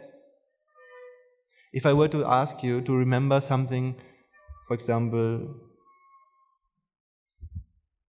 when somebody cooked something for you, maybe the holiday with your family, when your children, some event with your children, or when you married, or I don't know, something. Don't you feel like this is a good memory? Don't you feel like this memory makes you feel good? So I always think like this when I contemplate on this example. I always imagine somebody like Cristiano Ronaldo or Messi, very famous people. They have won the World Cup and the Champions League, these kind of trophies, many times, right? So likewise, if they were to look at the pictures of what has happened, if they were to remember all these wins, these victories, seems like that makes them happy, right? When they think about these things. Or think about, and then I ask myself, if I were to think about this memory, this good memory, let's say for 3 hours, if I were to ask you, take a memory, a really good memory that you have in your life, okay? Now think about this memory for 3 minutes, non-stop. Just this memory. Think about it for 1 hour. If this memory has happiness, even after 30 minutes, this same memory should make you feel really pleasant, right? For example, when I came home, something that my parents liked to do with us was watching videos when I was a kid. Like when we all were kids, we went to Poland to my mother's family, and we were on the countryside, and the chicken were running around, the dogs, and we were playing in the fields, and I was a small boy, so we watched these kind of videos. So we have, for every year that we were there, we have one cassette, right? So now we can go and we can remember all these memories. But if this memory have happiness, now I should be able to watch one cassette 5 times in a row and enjoy that all the time, right? I mean, we can do this once in a while. We can watch these cassettes every 6 months. But could you watch these memories every day? So even memories, if memories have happiness, then you should be able to watch it every day, or even 5 times in a row, the same cassette. Or you should remember the same memory, let's say the best memory you have, the best memory in your life. You should remember this for 2 hours, and the more you remember it, you should feel more and more happy. But is it like that? No, right? It's only, what happens is actually, this memory is just a memory. It doesn't have any happiness nor suffering. But when it comes in contact with your mind, depending on how much you want to see it, the vexation is released. And if it's something you don't want to think about, that much you will be upset about it, right? So actually, the answer to abuse, let's say there's a girl, for the sake of the example, who has endured an abuse in the past, and now she wants to have this freedom from this pain that she has, freedom from this suffering every day, this trauma that she feels she has. The answer is this: to realize that your mind is not a thing, it's a process that arises and passing away. This pain that you feel, you might think that it comes from what has happened to you, and you also think that when you experience that, it was inflicted to you by another person, when that also was not the truth. That's another story. But in this moment, the pain you feel is not coming from what has happened to you. It's something that's created in the mind right now. Because of what? Because you don't want to think about what has happened. You don't want to think, or this mind doesn't want to perceive these kind of memories. It doesn't want to think about the past or these kind of events. And as much as you don't want to think about certain memories, when these memories come to you, that much they will feel painful to you. It's not about the memory itself. So actually, once you realize this point, once you realize that memories are just that, what's the reason to be afraid of them? No matter what they are, no matter what was happened to you, the pain has already happened. It's no longer there. The only thing that can happen, only thing that can come to you is a memory, and it can't bring you any suffering. So what are you afraid of? Similarly, you go to work and you are afraid maybe somebody will say something to you. For example, or you have to give a speech in front of your class. Now you're afraid, what if they will laugh at me? Now in this moment, you're not mindful. Why?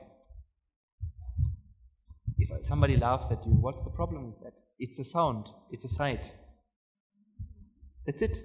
It's just an event, nothing more. It is not something to be afraid of.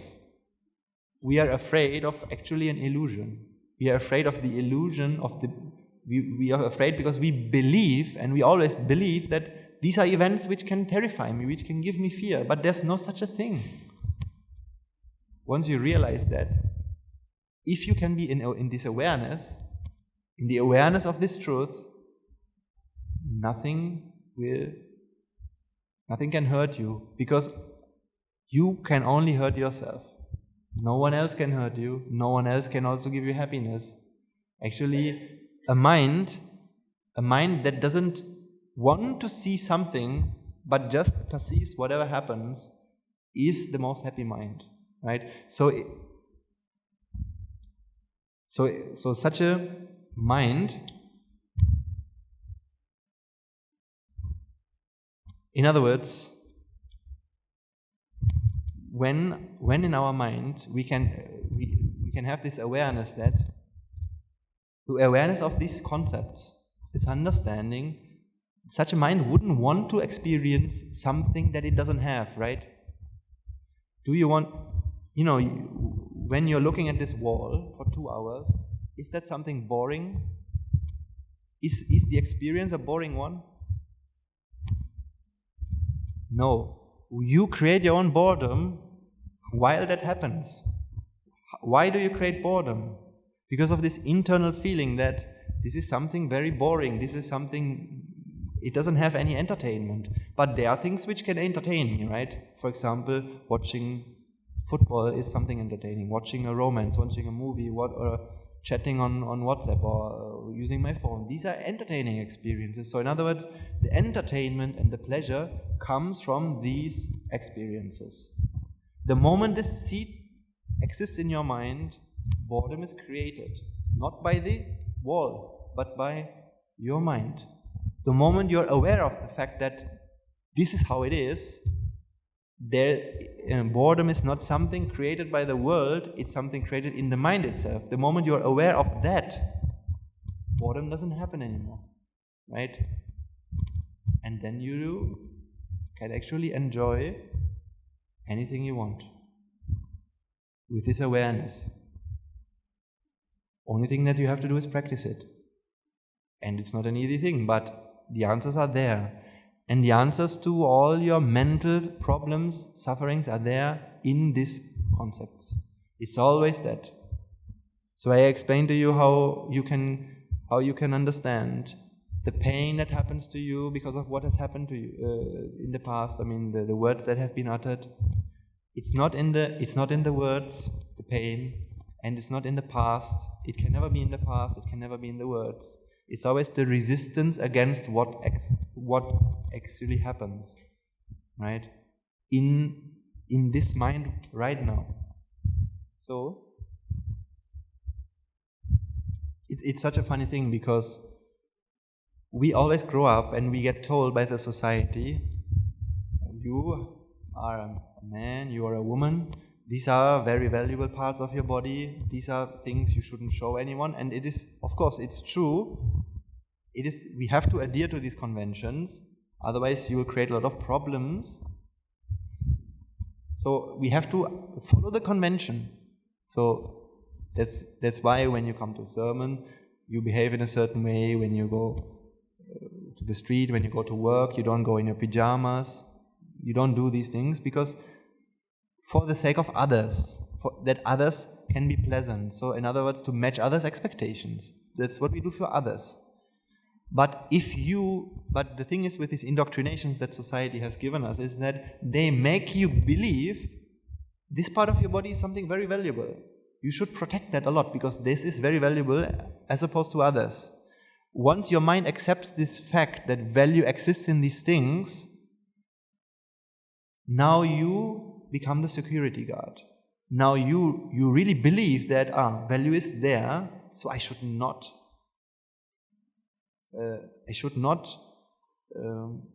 this should not be experienced by anyone. And if that happens, then nothing should happen to this, right? Imagine I were to think that my finger is so valuable this finger is so valuable compared to this. Now I don't want this to be lost. I want to protect this. Similarly, we honestly feel there are some parts of our body which are much more beautiful than others.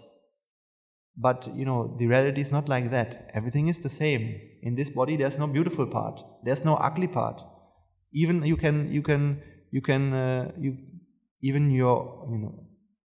no matter how you look like, you can never look beautiful. I'm sorry to say. And you can also you look ugly. So if ever you look into the mirror and you feel I'm ugly or I'm not as beautiful as I could be, because you started to believe wrong ideas. The idea that happiness, beauty or ugliness exists in outside things. These are just creations of the mind. That's why when 10 people look at you, they will all feel very different about looking at you. Some people will like it, some people will not like it, right? So, my teacher always told this one story, the biggest irony of all, which is the thing about the beauty. How much we make ourselves slave to the world. How much, let's say there's a girl, she thinks she has learned that beauty exists in the outside world, therefore there are ways to look beautiful and then there are ways to look ugly, right? So in other words, now she believes that in order to be happy, she has to look a certain way. So then what does she have to do? She has to do all the work, right? She has to go to the gym, she has to buy the makeup, she has to apply the makeup, she has to dress up her clothes, she has to buy the clothes, she has to make her hair. This is what all of these she has to do, right? A lot of effort. And even you do that, you make up your makeup and for the evening, for the night it looks good, but next morning you already looks you have to make it again, right? So you continuously have to maintain this kind of stuff. Always maintaining a lot. And then the biggest irony of all is, if at least we could say beauty is something you can create, so it takes you a lot of work, but once you did that work, you actually have the beauty, we could say, okay, that's a bit of we could say, we can accept that deal, right? So beauty is there with you, but you have to work hard. Fine. The biggest irony of all is, you can work really hard, you can make your hair, you can make your face, you can buy the makeup, and then still, who decides whether that is beautiful or not? Not you, another person. I know, for example, there were times in my life, if you were to ask me, a girl with makeup or without makeup, I would have said, I like it without. And then there are others there that are with. So imagine the girlfriend at that time, she was trying really hard to impress me, or I don't know. Then she made herself up, and then I look at it and I don't like that. So all this effort to please someone else, for what? Because how much you try to look beautiful, you can't. So all that effort, in a certain way, it is totally wasted. Now, I'm not saying that we shouldn't do these things in order to fit to the conventions of society and to render pleasantness to others, because it's true, of course, when you go to work, you should go to work in a pleasant attire, looking pleasant. So then others can feel good about that, and they enjoy working with you. And I mean, actually, just because we're not living in a world full of arahants, so it matters to people what they see or what they don't see. So for that reason, we don't do certain things. When we use a toilet, we flush it, right? Why? Because it is disgusting to look at this? Actually, it's not. Because it's disgusting to smell this? Actually, it's not. But people believe that. In order for them not to feel at least suffering, we do it.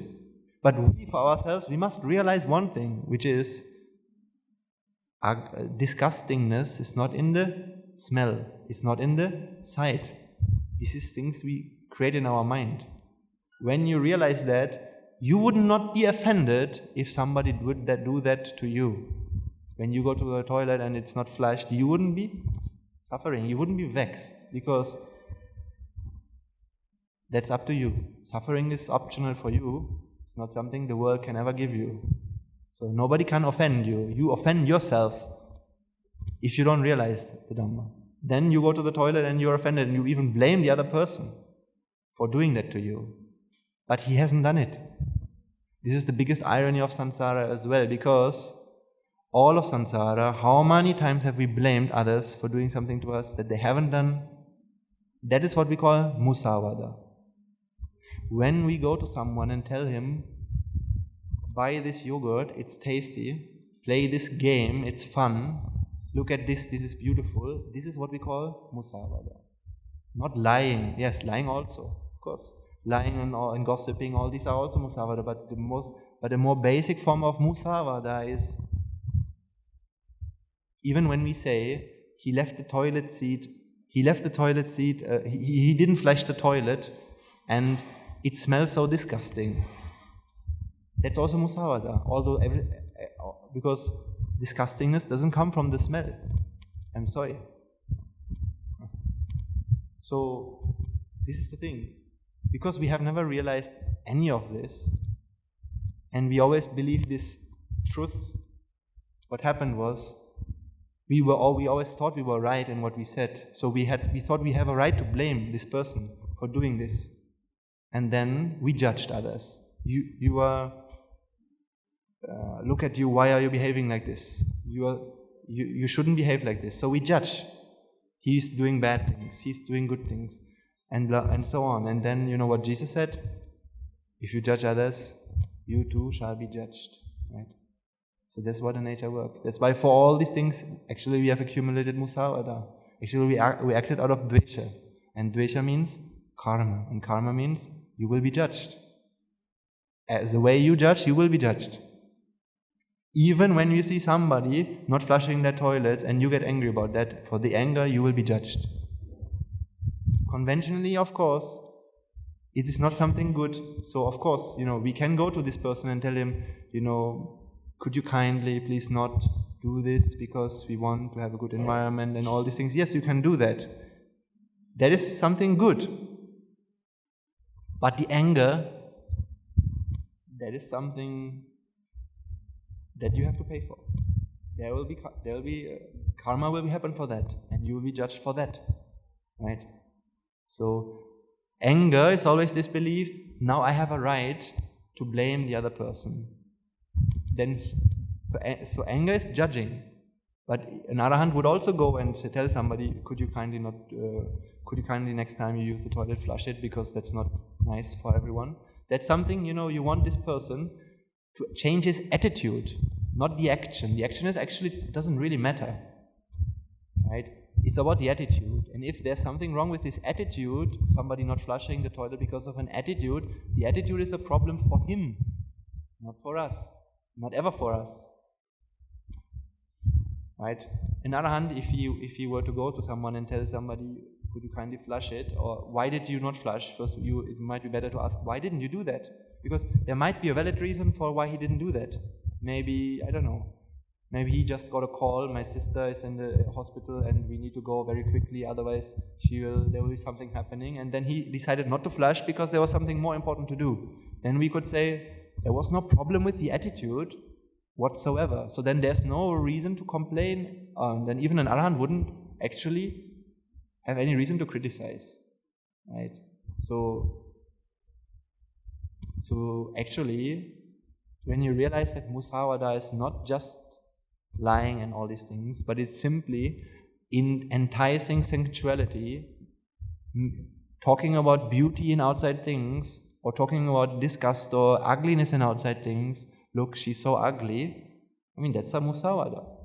Then you start to realize that this world is so much different from how we have perceived it. And this is just the beginning. But it's better to realize it today than tomorrow, because now we can still accept and learn to understand the way reality really is, and then we can be at peace with nature. Otherwise, we will always keep fighting with nature for no return whatsoever. We can't expect any reward for fighting with nature, because nature is always true and you're always wrong. Nature will never change its own ways. Until you realize and accept nature, you will suffer. If you realize how it works, you can stop. If not, then it will continue, and you have to keep going through that things, right? So that's it for today. We'll go through these things, of course, every sermon in one way or another. sometimes deeper, sometimes not so deep, and I'll try to explain how this makes sense into your lives, and then I hope that you can understand this and apply this into your lives, and then your life will change. That's how it has happened to me. But for this to make sense, so first of all, for you to for the opportunity for you to come here, not maybe here, but at least to some sermon where the Dhamma is being preached. Doesn't matter, you don't have to see me, could also be another monk, it doesn't really matter, or another layperson also, or another nun, doesn't matter. But to associate the Dhamma, you need merits. These we have to do. So today you have consumed merits by coming here. Actually a lot. But if you have genuinely, wholeheartedly tried to grasp something, to get something from this sermon, if you have tried, if the intention was there, then you have also gained a lot of merits. Even, let's say, you fall asleep in this sermon, that's not a problem if it happens. But the intention is what counts. The intention of wanting to grasp something, wanting to learn something, to improve, wanting to attain Nibbana, that's what you have to have. For this you will gain merits by listening to the sermon. And all the when we do the Buddha Puja, merit transfer, so we are going to transfer the merits now, and then also we express our gratitude to everyone who has helped us in this journey of samsara, our parents in this life, parents in past lives, teachers, the noble lineage of the Mahasangha, all the bhikkhus, bhikkhunis who have, they have kept this teaching alive so that we can still make use of it today, and our ancestors, and the Devas and Brahmas who are protecting this asana a lot, that we don't see that, but they do that, right? So all these things we do, because in this journey of samsara, many have helped us. So we need to think about them. Think about your ancestors, maybe people who have already died, but they have done a lot for you to be here today, to be alive today, to be smart, to have good virtues, to think about others, to have kindness in your heart. So you have to be grateful for that, and that's why we share the merits. Any merit that you do, right? Then that helps you as well. It's a merit for you, and they can also rejoice in that, and they can take something from that. So that maybe they will be born in a place where they can find the Dhamma, and they can also realize it in the next life. Because until they don't realize the Dhamma, they will keep looking for something. This is the thing. Anyone that has died in your family will not be able to rest in peace. If he or she hasn't been able to rest in peace in this life, which means not this vexation, then of course he or she will not rest in peace after this life. Until you come to the Dhamma and to realize the Dhamma and to realize Nibbana, you can't rest in peace. Even in the Deva worlds, even in the Brahma worlds, they don't rest in peace. It's like they are just very rich. When I was in Germany, if I wanted something, I ordered it on Amazon, next day it came. And Deva world or Brahma world is just like even faster than that. But it couldn't take away the wanting in my mind. No. So at the end of the day, I did a lot of things, but there was no actual gain. I didn't solve the wanting of my mind at all. Actually, it just keeps going on. So this is not the solution. Good. So let's share our merits then.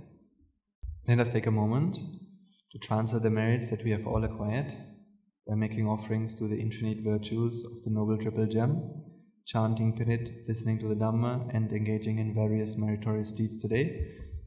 First and foremost, let us transfer these merits to all the bhikkhus, bhikkhunis, upasikas and upasakas who since time immemorial have protected and preserved the sublime teachings of the Buddha and have passed it down to the generation of the noble lineage in the form of the Tripitaka, which is thankfully available to us today to study, understand and comprehend the Dhamma. Let's also transfer these merits to all members of the Mahasangha present throughout the world, including the chief prelates of all of the chapters who have dedicated their lives towards the noble path and have committed themselves towards the betterment of all sentient beings. Let us also not forget that among them are the monks and nuns resident in your local temples and nunneries, who have always been by your side, through thick and thin, come rain or shine. Let's also transfer these merits to Guru Swami Hanse, as well as all the monks resident at the monastery, as well as the Anagarika and Anagarika attached to the monastery. Let's also transfer these merits and express our gratitude to all those who make great efforts to disseminate the teachings of the Buddha, be that by transliterating these sermons, sharing them out with others, or inviting others to join them. If any of them have been born in a woeful plane, may they redeem themselves and be born in a blissful plane. May they abstain from the unmeritorious deeds, fulfill the meritorious deeds, fulfill the Noble Eightfold Path, and attain the supreme bliss of Nibbana. Sadhu, sadhu, sadhu. Let's also transfer these merits to our devotees, friends of the monastery, who for the sake of merits continue to sustain the Mahasangha by providing the Mahasangha with shelter, robes, arms and medicines, as well as passing on their know-how and extending their well wishes. May they be healed of any physical and mental ailments and overcome any obstacles to their spiritual progress. May they abstain from the unmeritorious deeds, fulfill the meritorious deeds, fulfill the Noble Eightfold Path, and attain the supreme bliss of Nibbana. Sadhu, sadhu, sadhu. Let's also transfer these merits to everyone who is involved in making this event a success, by organizing this event, by giving their approval for this event to happen, by being part of this event, making offerings, or simply rejoicing in this event, or making the parking spots available, or by cleaning this room, or any sort of things. May through the power of these merits, they be healed of any physical and mental ailments and overcome any obstacles to their spiritual progress. May they abstain from the unmeritorious deeds, fulfill the meritorious deeds, fulfill the Noble Eightfold Path, and attain the supreme bliss of Nibbana. Sadhu, sadhu, sadhu. Let's also transfer these merits to our mothers and fathers, husbands and wives, brothers and sisters, sons and daughters, grandparents, uncles, aunts, cousins, nephews and nieces, our elders, friends and acquaintances, employers and employees, and to all those who have helped us, supported us and assisted us. And also let's transfer these merits to our teachers. May through the power of these merits they be healed of any physical and mental ailments and overcome any obstacles to their spiritual progress. May they abstain from the unmeritorious deeds, fulfill the meritorious deeds, and fulfill the Noble Eightfold Path, and attain the supreme bliss of Nibbana. Sadhu, sadhu, sadhu. Let us also transfer these merits to the Devas and Brahmas, spirits and demons, primarily the Sakradeva, as well as all the numerous gods and deities who are committed to protect and fulfill the Sambuddhasasana. Let's also transfer these merits to our guardian deities who keep a watchful eye over us and keep us out of harm's way. May through the power of these merits they prosper in divine power and wisdom. May they abstain from the unmeritorious deeds, fulfill the meritorious deeds, fulfill the Noble Eightfold Path, and attain the supreme bliss of Nibbana. Sadhu, sadhu, sadhu. Let's also transfer these merits to our ancestors, all those who have predeceased us, all those who have been family and friends to us in this infinitely long journey of samsara.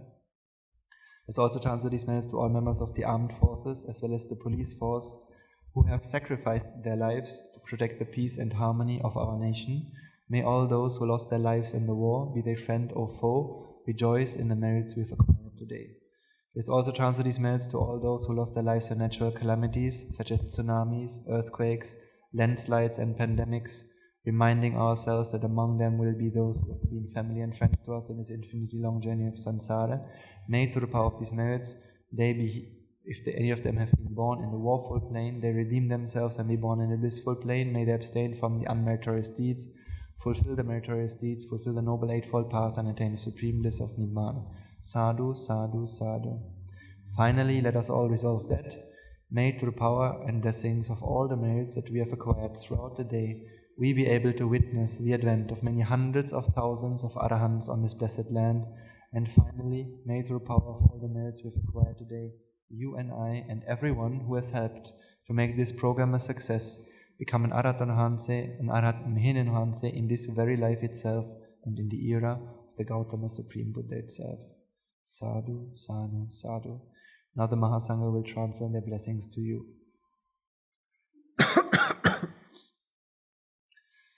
Raga ginnin midetva, Dvesha ginnin midetva, මිදෙත්වා මෝහගින්නෙන් මිදෙත්වා නිබ්බාන පරම සුඛයෙන් සුඛිතතර වෙත්වා නිබ්බාන පරම සුඛයෙන් සුඛිතතර වෙත්වා මමද සියලු ලෝක සියලු සත්වයෝ නිබ්බාන පරම සුඛයෙන් සුඛිතතර වෙත්වා නිබ්බාන පරම සුඛයෙන් සුඛිතතර වෙත්වා රාගගිනි නිවේවා ද්වේෂගිනි නිවේවා මෝහගිනි නිවේවා නිවන් සැප ලැබේවා නිවන් සැප ලැබේවා නිවන් සැප ලැබේවා තුනුරුවන්ගේ සුවිසී අනන්ත මහා ගුණ බලෙන් සියලු ලෝක සියලු සත්වයෝ නිබ්බාන පරම සුඛින් සුඛිතර වෙත්වා සාදු සාදු සාදු